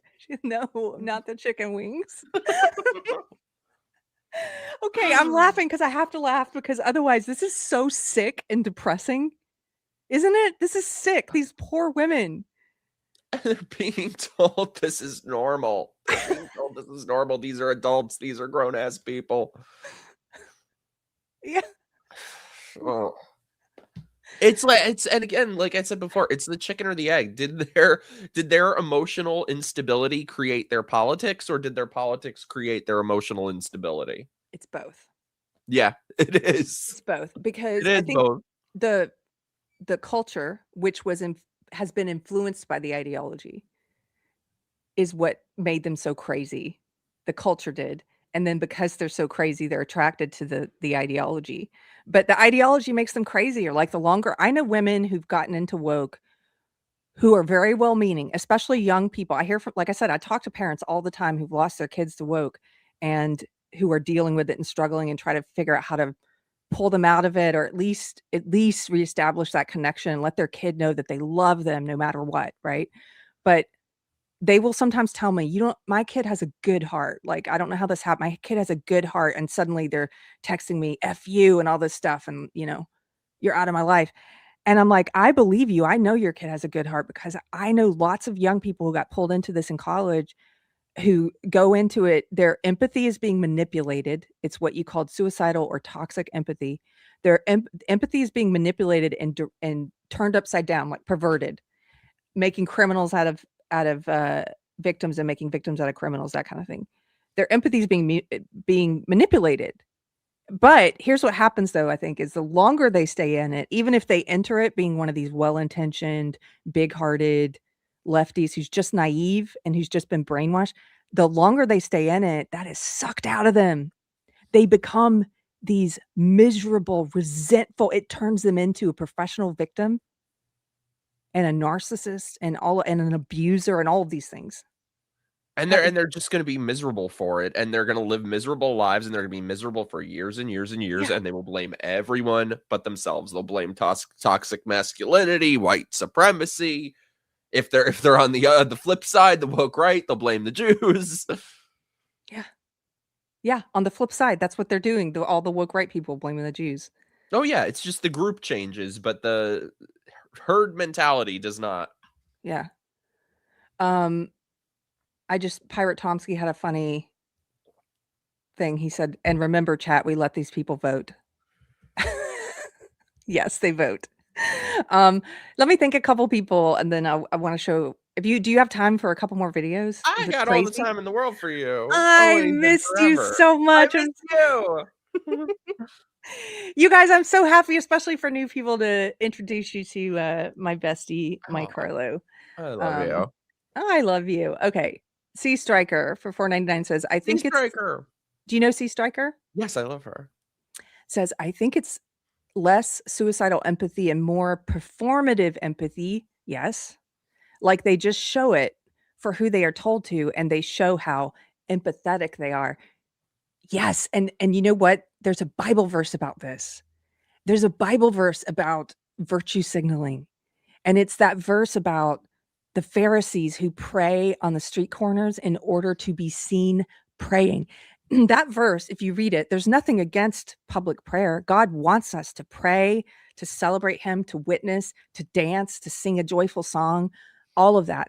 But if you are praying publicly in order to be seen praying publicly, like it's for people seeing you perform it, that's gross. That's you feeding your ego. That's virtue signaling. That's what C Striker's talking about. A lot of these women are performing empathy. Sorry, I just saw what? I saw Pirate Tomsky saying he was expecting midgets behind my door. I got distracted by that. Why? I don't know. Randy Wallen, thank you, Randy, for $5. Says protective instincts gone awry can have deadly consequences. Yeah, when you're protecting evil. Yes. Which there's a lot of on the woke right as well. Protecting evil. Yes. It absolutely can. Oh, you're talking about Megyn Kelly, yeah. Aspie FUCK says for $1.99, do you know a safe way off of SSRIs? Okay, I am not a doctor. Do not take my medical advice. The first thing I would say is to ask your doctor how to taper down and get off of them. In my case, I did what you're not supposed to do, and I just went off them cold turkey. Oh man. Yeah, I was How was that? for a bit. It was not that great, but also I had not been on them for too long, so I think maybe the longer you're on, the harder it is to get off. But you should talk to your doctor and see how to taper down to get off of them. And I encourage everyone to try to get off of stuff like that, because a lot of times I think it's overprescribed. I'm not saying that there's no use for it, but it's supposed to be a temporary thing. And a lot of people stay on it, like that chart we saw, forever, especially white women stay on it forever. And it's overprescribed, and it's doing a lot of harm to you that you're probably not aware of. Like that woman who said she doesn't feel anything because she's on SSRIs. You've talked about this in the gay community, people who just they're just like flat. No, nothing. It's insane. So I think the most important thing is you can't solve a problem without acknowledging that there is a problem. And so I think for people who are on these to acknowledge it's a problem and to not accept, there's a lot of corruption in the medical field. There are a lot of doctors who just make more money the more they prescribe, and they will keep you. And then you have the ideological component of it also, that they think everyone should be on these drugs. So I think if you are dealing with a doctor like that, don't accept that. Find someone else. Find someone who is not like that. Be insistent. Advocate for yourself. And you actually sometimes, don't you use like natural health supplements to lift mood or brain energy or? Oh my God, I've gone through all of it because I am the most ADD bitch in the world. So yeah, I've gone through every supplement, but I won't take drugs for it. So I've gone through like every vitamin and supplement in the world. If you need magnesium, to know anything about any of that, come to me. I got you. Ask Mikey, because he's always recommending things to me for brain power and things like that, and different vitamins. And I will also say, in my case, sometimes these people who think they're depressed, it's really life changes that will get you out of that. Because a lot of what I thought was depression was I was in an evil ideology. I didn't know God. I was an alcoholic. The way I was living was not in any way edifying to God or to myself or to life. It wasn't a grateful way to live. And I know it sounds cheesy to some, but Jesus can cure anything. And by the way, physical activity, like if you're drinking too much, or you're smoking pot all the time, or you're doing all these bad, or you're smoking cigarettes and you're like, I'm so depressed. Hey, maybe try first getting off that substance that you're using as a crutch. I'm not talking about people who can maybe have one drink here or there. I'm not talking about normie drinkers. I'm talking about, if you're abusing it, right? Or if you're relying on it too much. And if you are, tackle that first, like one thing at a time, like get off of that thing first, maybe before you try to taper down on your antidepressants. Because once you get that thing out of your life, like the seesaw of alcoholism, for example, that will clear up a lot of what you thought was depression. It's just that seesaw of being, hangovers and stuff like that. So go to the gym. Anthony and I have started back at the gym in December doing weightlifting. It's great for your brain, not just your muscles, your brain. Look at studies I gotta get my fat ass to the gym. When I come to Florida, we're going to infiltrate an anti-ice training. Go to the gym. And we're going to the gym. I'm getting fat, Keri. It's terrible. And we should start our own screaming therapy camp for leftist white women, where they pay us $4,000 to come and scream at trees. Oh my God, did we choose the wrong grift? People call us grifters. They have no idea. Boy, if we had no standards. No. $4,000 just to coddle. Great. I told you the broads are not all right. They're not okay. They're not okay. Hey, what's up, John? John is here. Thank you for the Hey. super chat for $5. He says, is it just me, or do some of these lib white women remind you guys of the song 1985 by Bowling for Soup? Yeah, well, Debbie just hit the wall. She never had it all. One Prozac a day, but they're not even taking one Prozac a day. They're taking like 10 Prozacs a day, and their husband isn't even a CPA. You know all the lyrics. Her dreams went out the door when she turned 24.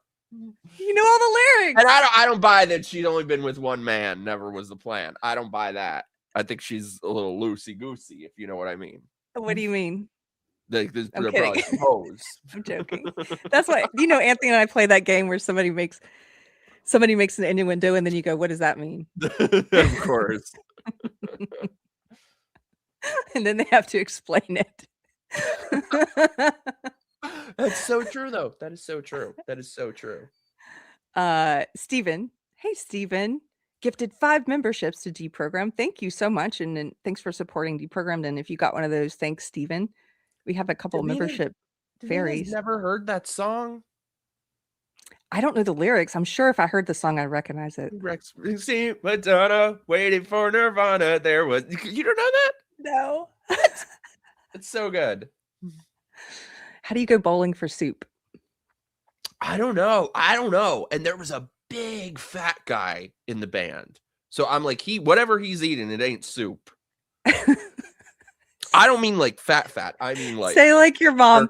No disrespect. Yeah, no disrespect. Mikey, as an aside, Anthony finally got me to watch The Sopranos, and now I understand a lot of the stuff you say. I'm like, I know that Italian curse word because of Mikey. I know all the words now. Good. Oh my God, it's so good. Did you finish it? What are you up to? I finished it. Yeah. Did you? Okay, were you pro or anti the ending? I loved it. I cried. I loved the ending. Thank you. It ended perfectly. Yeah, it ended perfectly. They cut it right in the middle of a moment, so you can imagine they're always there. Yes, I thought it was well done. I didn't want to see what happens after. I understand why that show was so popular now, and it was the beginning of the anti-hero theme in shows, and I understand why men especially love the mob aspect. Men are more interested in when it comes to crime and stuff. Women consume a lot more true crime than men, except for in the areas of gang and mob related and white collar crime. Like that, men love that stuff. I'm on his side. I'm sorry. I am on his side. He was a terrible, terrible father and husband in so many ways. That's okay. He can't help it. I'm on his side. But you still kind of it's that anti-hero thing. You're like rooting for him to get better at life. Anyway. My mom always says, bring back the mafia. Let me tell you, we were better off when those types of guys were around. Hey, we got the mafia. It's called the government. They take some of our money. It's for our own protection, supposedly. Aspie FECK for $4.99 says women reading romance novels about abusive men are an insane reaction to feminism. See, that's what I said. They don't want these soy boys. They want Fabio. Do you have anecdotal evidence like that? Because I do. I know feminist women who talk to me about this. They don't like the soy boys, but they date them and they hate it and they try to change their attraction. They try to engineer their attraction. That always goes well. It never goes well. I had one feminist friend who was cheating with what she called like an alpha male conservative guy. And she was like, I don't want to be attracted to him, but I am. And she said, because he can fix things. Like she was attracted to all this. She was attracted to raw masculinity. Yeah. She talked about like him being able to fix a plumbing issue was like hot, and her soy boy man bun guy couldn't do that, but he could talk to her about feminism. Oh God. And it's like, nobody will tell him, dude, you are causing barren wombs and dry pussies across the nation. Mikey said it. True. Pirate Tomsky, thank you, Pirate Tomsky. £5 says sending this super chat to encourage other super chats. Pay the woman. That is very kind. Thank you for the super chat. Mr. Pirate Tomsky is our British mod, and he has a great, he made me a little voice thing, and I'm gonna add it as a sound effect. I haven't added it yet. He's got the best accent. I love it. Sea Striker says, I have said this before. I've called this spiritual rabies, higher thought and self-preservation filled with mindless wrath. Yes. You're so right on. We're on the same wavelength. Spiritual rabies. I think it's like when it comes to what the secular world has classified as these character disorders, these personality disorders, I don't think of them as mental illness. I think of them as moral illness. That helps you to understand them a lot better. I think it's a moral illness. It's upside down, like you said, Mikey, upside down morality. Mm-hmm. I love that. Spiritual rabies. Spiritual rabies. John Bertram for 20 pounds. Thank you, John Bertram. Thanks for being here. John Bertram, also in the UK. How dare you live stream when my soccer team are playing? They're winning 2-0. So I'm doubling my super chat. What? Thank you, sir. John Bertram is a resident atheist from the UK who everyone's welcome here. As I said, you don't have to be, and often rags on me for my beliefs, but is also open-minded enough to stick around and talk with us. But sometimes John Bertram can get a little like aggro about me being a Christian. I see you, John. Mark says, Erica Ahern just released How Feminism Accidentally Caused a Mental Health Crisis on the Loopcast. The numbers tell the story. Great Christian journalism. Oh, have you heard of this, Mikey? Why does that name sound familiar? I don't know, but I'm writing this down. I don't think so, but maybe. How Feminism Accidentally Caused a Mental Health Crisis. It's true. Thank you very much for that recommendation. Rhaegar is here. Rhaegar, earlier, the name that I gave you for that study from the Harvard professor who did the study on police violence and people of color who found the exact opposite of what he thought he was going to find. And all the leftists got mad at him, even though he's a black guy himself and also a liberal. They were really mad at him. I did have the name correct. His name is Roland Fryer. And you can go read his studies. He did several. And Rhaegar says that he did an interview with Coleman Hughes and Patrick Bet-David. That was very good for anybody that wants to see that. Aspie FECK says, let's help Joy make rubber rooms great again. Yes. Joy Reed. Yeah. Blatant Localism. Thank you for the super chat. Thank you so much. Pirate Tomsky for 5 pounds says, in the UK, we call these people NIMBYs, not in my backyard. Happy to support constant immigration as long as it's nowhere near them. Mm-hmm. Same here when DeSantis sent them to Martha's Vineyard. Oh yeah, they couldn't even, what was that, like 20? They sent them packing. They sent them packing. Did you see that video? They're waving goodbye. Yes. They deported them to Martha's Vineyard. It's these white, affluent, woke people. They don't live anywhere near the border. They want all of these, it's here in Texas, all of the poor border towns to shoulder all the burden of their ridiculous, crazy ideology. But the second you say, oh, we're going to bust, okay, if you want these illegal immigrants, we're busing them to you. And they're like, get out of here. Not in our backyard. Not happening here. We have the same thing, Pirate. Jordan for 5 pounds says, come to Wales. I'll show you a good time, Mikey. Are you hitting on him? Wow, feel free to. Thank you. Someone has to. Is this part of my reproductive strategy? And Aspie says, I'll be an apologist for the man bun if you can pull it off. I can't. Well, yeah, not everything you that they be do. Sexy to pull that off. It's very rare. You know who could pull it off is that guy that played Drago in Game of Thrones. I never watched Game of Thrones. Oh, that guy could probably pull the man bun off. Yeah, I feel like Game of Thrones people could do it. Yeah, sexy. Right. I'm still on the last super chat. Like, I'm getting my passport stamped as we speak. To Wales. Yeah. Okay. Let's see. Should we watch more crazy white women? Oh, I know what I want to show you. We are streaming on Facebook. Do you ever stream there? No. But I feel like you know, it makes sense that for talking about crazy liberal white broads, you had to go to where they are. It's like going to their home. There's a lot more leftists on Facebook, and there's a lot more women on Facebook than on X. Yay. So if you want to reach them, you say Yay. So there's one of the groups that is hilarious. It's called Thank You Leftist White Woman Very Cool. I'm in a lot of these funny groups. All of that. And they have it's just constantly sharing stuff from white women, and there's a lot of material right now given all the craziness that's happening. So I thought I would just scroll through some of this and show you some of it, because it's a good collection of what's going on around the world with this group. Here's one from a woman in Minnesota. I'm a Minnesotan. I work as a nurse during the day and try to get video of ICE in the evening. I have 2 kids, husband, a cat, and a dog. Then go be with them. I know, exactly.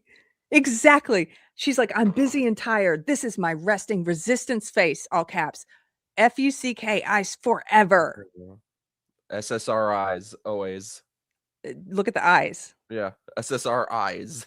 SSRI eyes. Let me see. I just wanted to see. I had some pulled up, but wait. Here's one. I went to an ICE protest. Oh. Let's see what this one is. There's a lot of crazy ones. I went to an ICE protest with my boyfriend on Saturday. You got that MAGA face going, so, you know, boom, MAGA face, MAGA face. I saw it right away. They're fascists, man. F them all. That was me. I'm MAGA face. He wanted to get some unbiased footage, so I was his cameraman. So I stood silently and held the camera while he asked people questions, and they screamed MAGA face at me. That's okay, though. I always wanted to know what Smee from Hook would look like if he survived on Impossible Burgers and canola oil. How's that estrogen coursing through your veins? This guy's nipples are for sure tender all the time. This is the look you give your Starbucks barista when they tell you that almond milk is going to be 75 cents extra. Anyway, when I was there, I'm seeing all these people dedicating their time to protesting ICE. They have signs with Renee Good and flowers around her head and angel wings. And they're like, ICE, how could you do this to this person? And every sign says, there's no place for ICE in this country. F ICE, they're Nazis. Say her name, Renee Good. And all I could think was, why haven't any of these people who hate ICE so much ever been upset when an illegal alien slaughtered an innocent American? Like Takara Thompson, who was 19, who was brutally murdered by this illegal immigrant, Hugo Hernandez Mendez. Or when Laken Riley was brutally raped for 18 minutes and then murdered by this demonic piece of shit, Jose Antonio Ibarra. Both of these violent murderers were illegal aliens who were let into our country under the open borders of the Biden administration. Why are you guys only stomping around at town hall when someone gets killed obstructing police, resisting arrest, or hitting an ICE agent with their car? People that hate me will say that they don't understand and that this is cheesy, and I don't give a shit. But there isn't a day that goes by that I don't thank God that we have ICE out there protecting us. ICE agents are literally heroes, you dumb fucks. It's so cool in this country now, getting actual border security and having people out there fighting for your safety. And it makes me so angry that these dumb fucks out there protesting against this get to reap the benefits of that safety at the same time. I love you'd be sensible because she's cute. She's too cute to be. Yeah, he's right. MAGA face because she's attractive. She's attractive. Yeah, she was brutal. Somebody said, I love her. Oh yeah, Adrienne Shelley. She made the movie Waitress and was killed by an illegal. Yeah. One of the things she sort of touched on, not really, but sort of hinted at and made me think about was, you know, they used to call Obama deporter in chief. Obama deported over 3 million people. He used ICE to that go. Didn't count. The chip hadn't been replaced yet. The chip had not been replaced, right? Okay, so he deported 3 million people, and it's weird. You never saw the left organizing like this to go out and purposefully try and attack ICE and dox ICE and put their families' safety, their kids' safety on the line to try and force violent conflicts so that they can suffer the repercussions and then claim fake victimhood status and martyr status. They never did that to Obama when he was using ICE to deport people. Why not? Gee. Why not?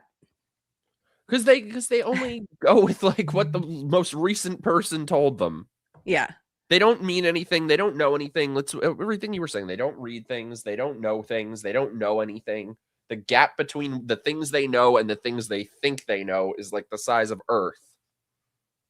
They don't even know, a lot of them, they don't even know the numbers. Like they don't know. And they don't care. It's not Yeah. about what's true. It's about what allows them to feel virtuous. Yeah.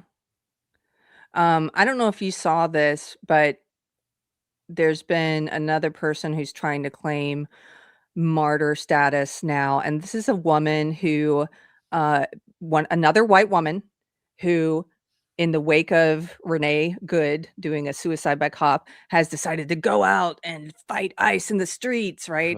And this woman was part of a riot in Santa Ana where they were throwing bricks, projectiles at law enforcement, and she got hit by a non-lethal round and it blinded her. Did you see this woman?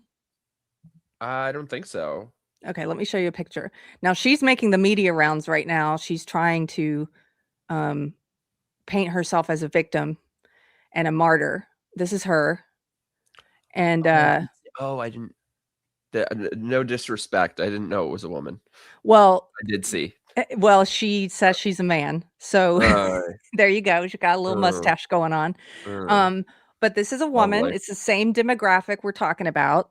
This woman who, God bless her, I think she's 21, got pulled into this crazy ideology. Now, this woman is so divorced from reality that she's pulled into, as you can see, the trans cult and is taking hormones and all this stuff. And if you're so divorced from reality that you think you've actually changed your sex, like you and I both have friends who are trans, who try and live and present as the opposite sex, but they're not crazy. They don't pretend that they've actually changed their sex, and they don't force you to pretend that. And they are the first to acknowledge that they have a mental disorder, and this is the way they've chosen to try and deal with it, whether or not you agree with the way they're dealing with it or not. They're not lying and saying, I actually changed my sex, and anybody can change their, and they don't pretend that being quote unquote trans is normal. In fact, they're the loudest. Some of the people you know and I know, the loudest to speak against what's happening to kids, because they're like, you should not be teaching kids that this is normal. This is a mental disorder. This woman is one of the kind who wants to force you to believe she's actually changed her sex. Do you know what I mean? Oh, yes. The transes. Yeah. So she's doing the circuit right now, trying to play up martyr status. And my response to this is the same as with Renee Good. If you as a leftist are holding this woman up as a martyr, you are teaching your kids that they should go out and attack law enforcement, which is crazy. That's a crazy way to parent. Your kids are going to get hurt. They could get hurt. They could get shot by a non-lethal round if they're attacking and throwing projectiles at law enforcement, if they're rioting, if they're part of a mob. They don't care because of all that sweet attention that they would get. Yeah. From that. We are, if you think about kids and how you train kids, how you teach kids right from wrong, and then even as adults, we are led by incentives a lot of the time. You will see this in law. A lot of law tries to offer incentives for the good. But because our country's gotten way off the rails, we've been offering a lot of incentives for the bad, but you're supposed to offer incentives for good behavior, disincentives for bad behavior, right? The woman, the partner, the lesbian partner of Renee Good, they set up a GoFundMe. Last I checked, I think they had raised $1.5 million for her. Did you know that? Oh, yeah. So what message does that send to all these crazy white women? Hey, go out and get yourself famous, get yourself assaulted by ICE because you're assaulting them, get yourself shot in the face with a rubber bullet or something, and maybe you can also be a martyr and get millions of dollars. That's what you're teaching people. Boy, did I choose the wrong grip. Should have stayed a damn liberal. Yeah. All I had to do is go start some shit with ICE and here, $1 million. Yes.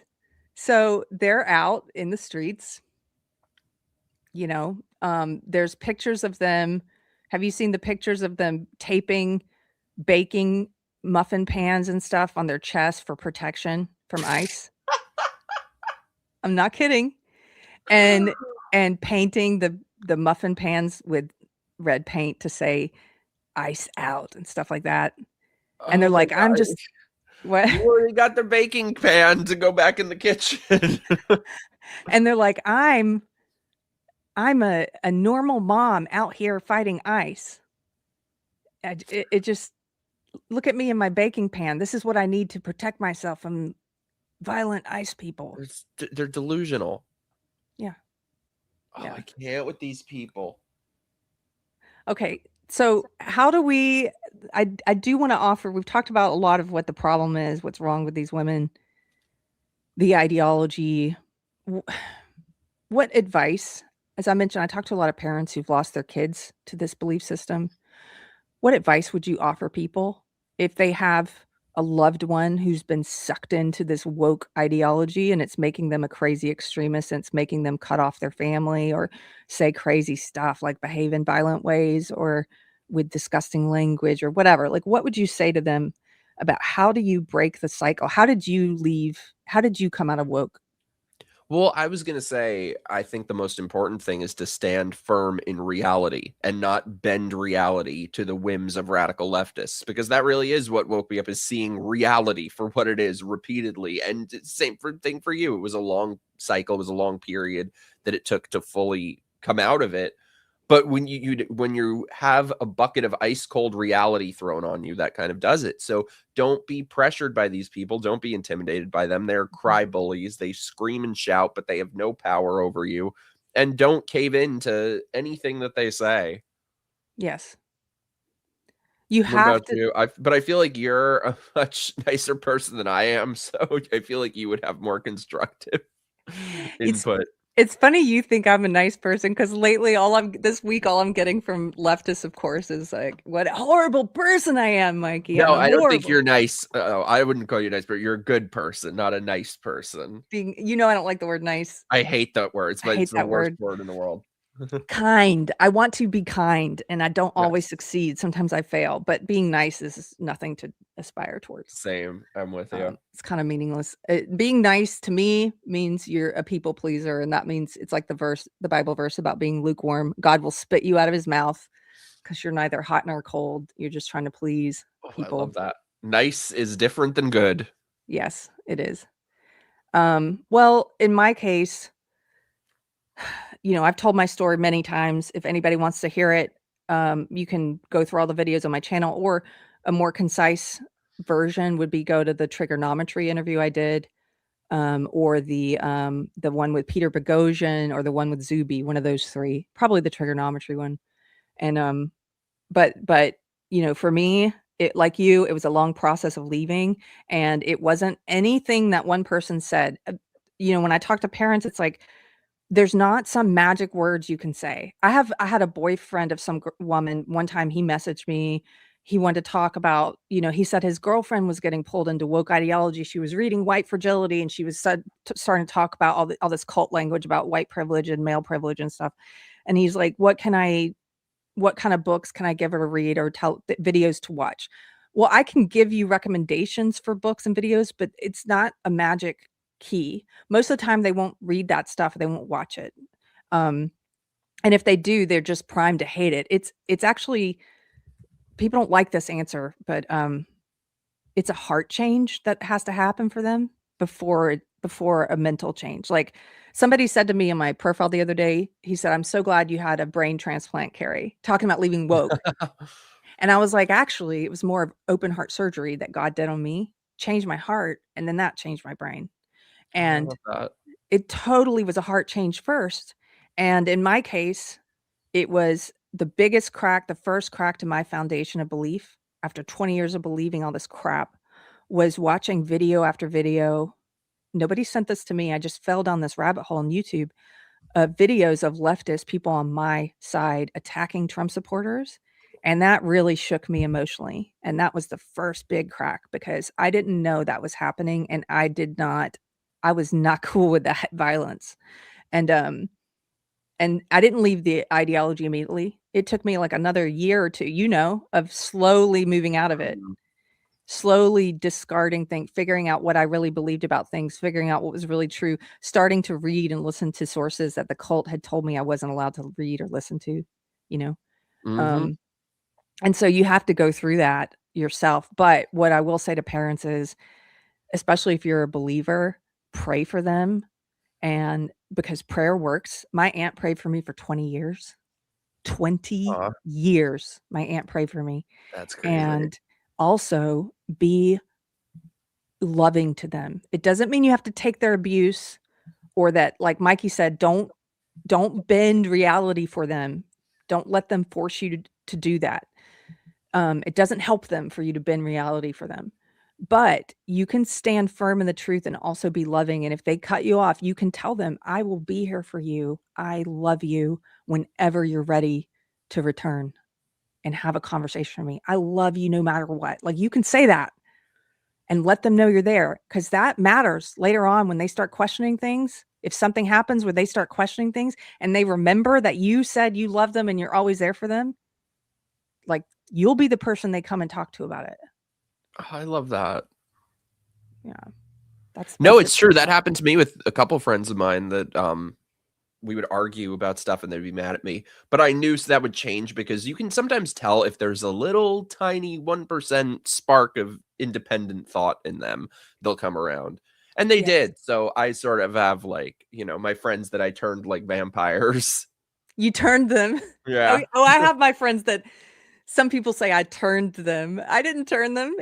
You can't. Like, it happened. I know, but I'll take credit. I'll take the credit. Sure. I have people. Vampire daddy.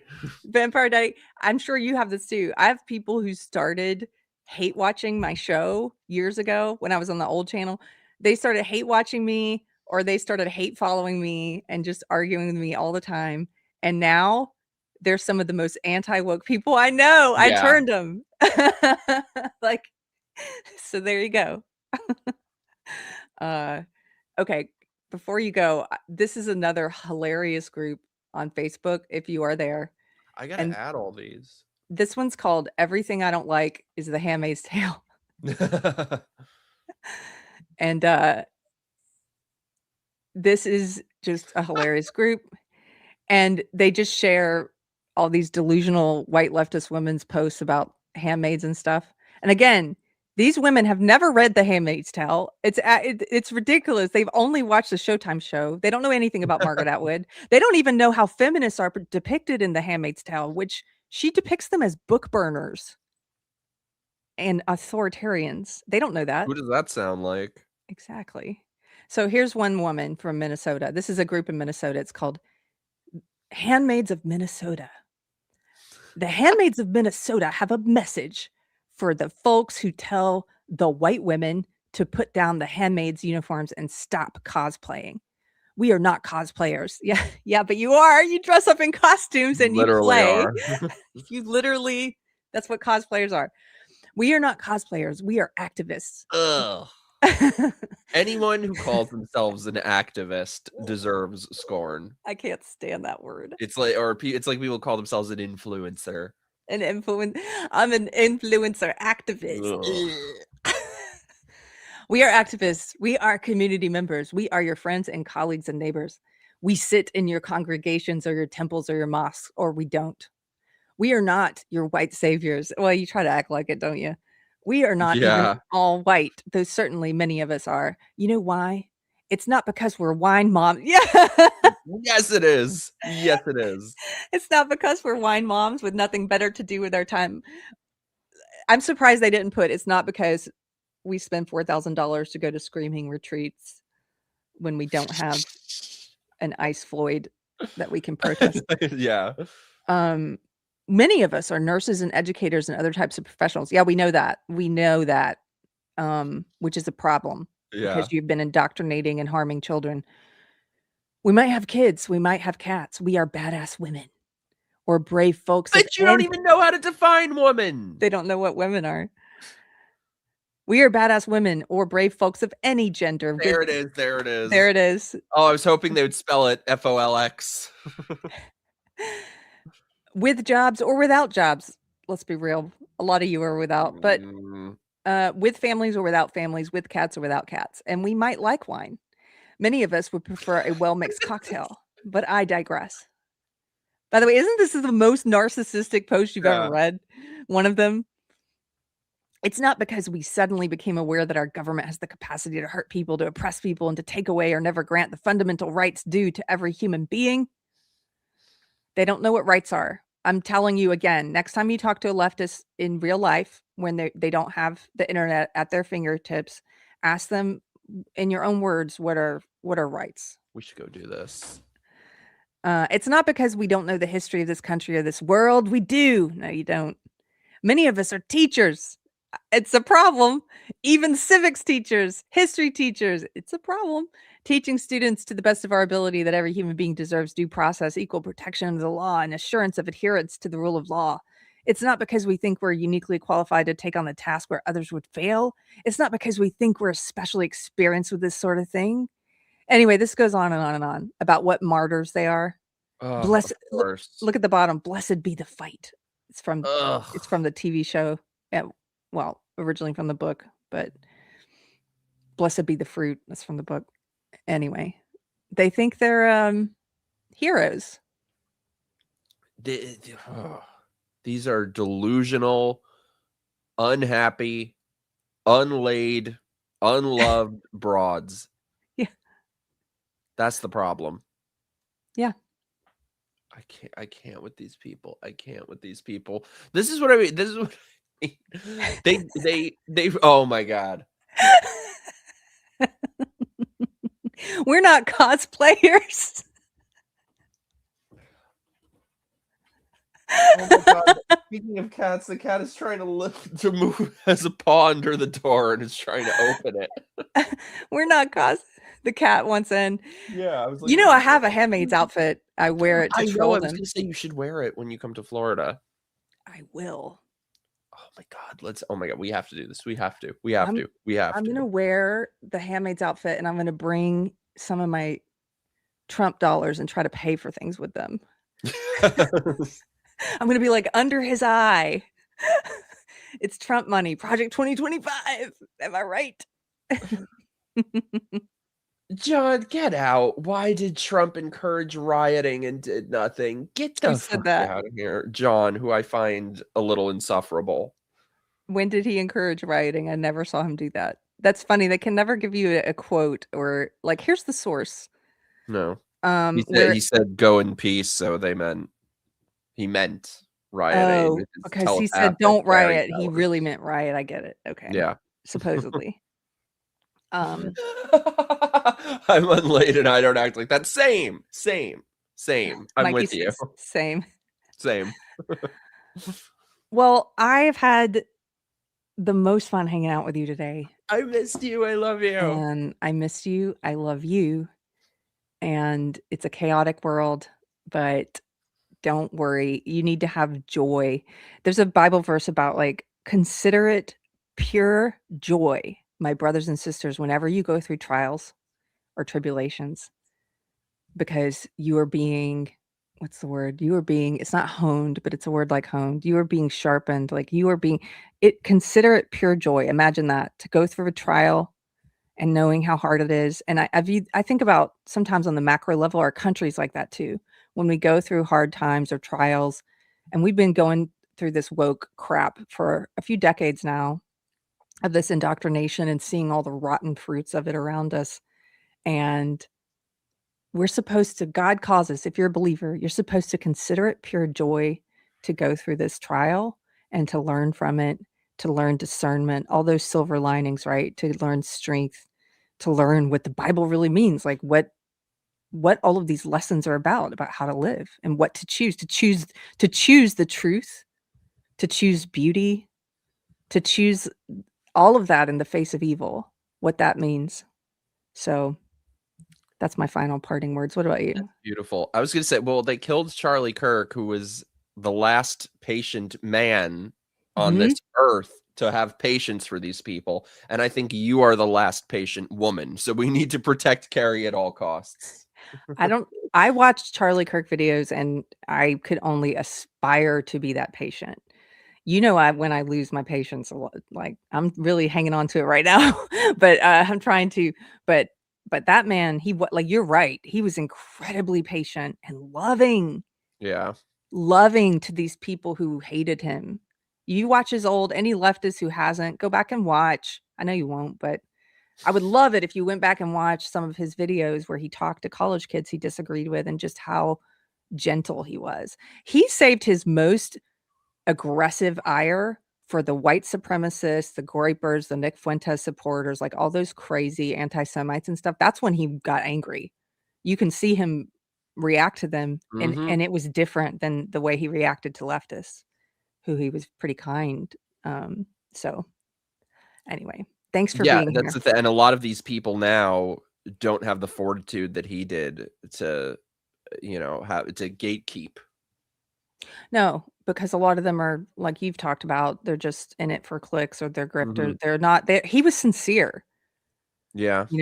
Like a lot of, that's another thing that's lacking now with most of these people. Yes. Like they'll say or do anything for the attention. Like Megyn Kelly defending what Candace Owens was doing to people. I'm like, what? I can't watch her anymore. It was so gross. I used to like her too. I know. But wow, thank you, God, for great revealings. That's the way I view it. Thanks for showing me things about people. Okay. Trump said to riot, bitch. This is what I mean, is that these straight guys, they're so gay. There's just like catty, bitchy gays. Show me where Trump told people to go riot. Source, somebody said citation needed. Yes. Yeah, citation needed.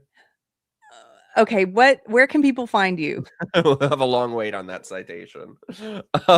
You can find me on my channel. It's just my name, Mike Harlow. Or I am on the Twitter, Twix at not Mike Harlow. I'm gonna be doing more shows starting this next week. I'm coming back. What's that? You should come back here again soon. Yeah, and you should come on mine too. I will. It's been too long. I love talking to you. Someone, where is it? Somebody asked, when are we going to do another Beyond Belief watch party? I didn't know anyone wanted to, but yeah, let's do another one. I love it. Have you ever watched Beyond Belief, Fact or Fiction? What is that? Oh my God, you would love it. It's a show from the 90s or 2000s where they would have like different stories in an episode that were all crazy. And then at the end, you had to decide which were real and which were fake. Like some of them would be real, some would be fake. And they tell you at the end. I haven't seen that, but you know what? When my husband and I were traveling the past couple of weeks, and then we also went to a family funeral at the end. We saw his family, my family. It was a lot of travel and good time with family, even bittersweet time with family, But while we were on the road, I saw like 3 Murder, She Wrote episodes, and I hadn't watched it in a while. And that show is great, and it still holds up. And it was so good. It was so good. That show. And it's been so long that, of course, I don't remember the plot of a lot of them because I was a kid when I watched them. And one of them in the hotel room, I fell asleep before it ended, and that tells you how old I am. Because it was pretty early in the night, and Murder, She Wrote. Oh God! I fell asleep during Murder, She Wrote, and I didn't know who did it. I had to go look it up afterwards. I'll tell you who did it. She did it. She killed them all. There is nobody in the history of the earth that has run into murder like this bitch has run into murder. Wherever death went, she followed. And wherever she went, death followed. She killed them all. She killed every last one of them. Jessica Fletcher was the serial killer of the Northeast. Thank you, Tom. And also, just like Tony Soprano, I am 100% on her side. Glad she got away with it all. It sucks for the hundreds of people that she framed in the 100-something episodes of that show.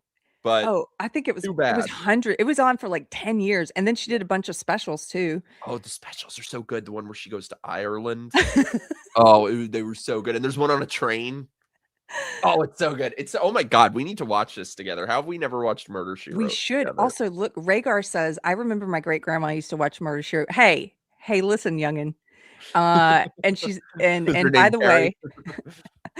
way, Angela Lansbury back in the day was pretty hot. She was. And And actually, I don't know if you know this, Angela Lansbury was in one of her first roles, I think, was in the movie Gaslight, which is where we get the phrase gaslighting from, the phenomena. It's also the APA. It's a psychiatric term, but in that movie, it was a wicked husband who was trying to make his wife think she was going crazy, and so he would turn the gas lamps higher and then pretend like he hadn't done it, and she thought, she couldn't trust reality. That's where we get that term gaslighting from. But she was in the movie Gaslight. She played the ne'er-do-well maid, if I remember. Was so good. And in the Manchurian Candidate, did you ever see her in that? I saw that, but I don't remember her. I need to watch that one again. Oh, she was nuts in it. I love every version of Angela Lansbury. Bed knobs and broomsticks. She was great. I loved her in Beauty and the Beast, the Disney one.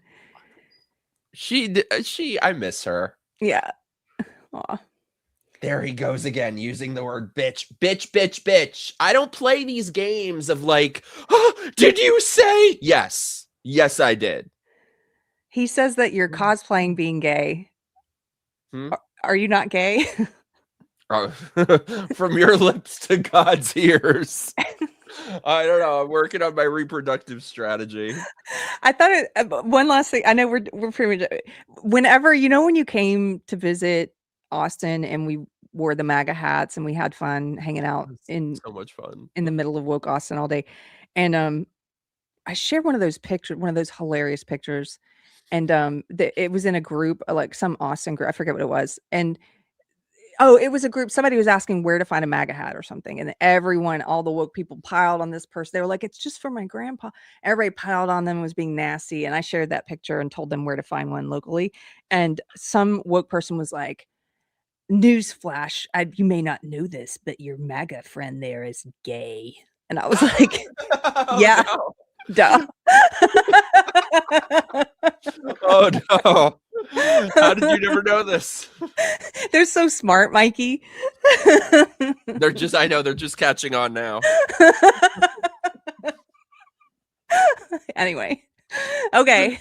I love you. You guys go and check out Mike Harlow's channel, one of my best friends. You may know him from Walk Away. And if you don't, go and watch some of his speeches from Walk Away. They were excellent. Nice. I will see you guys later. We're back. I'm back in town. We're back on a regular schedule. So I'll see everybody on Monday. And thanks for being here. Thanks for being here, Mikey. I love you. Take care. Bye-bye.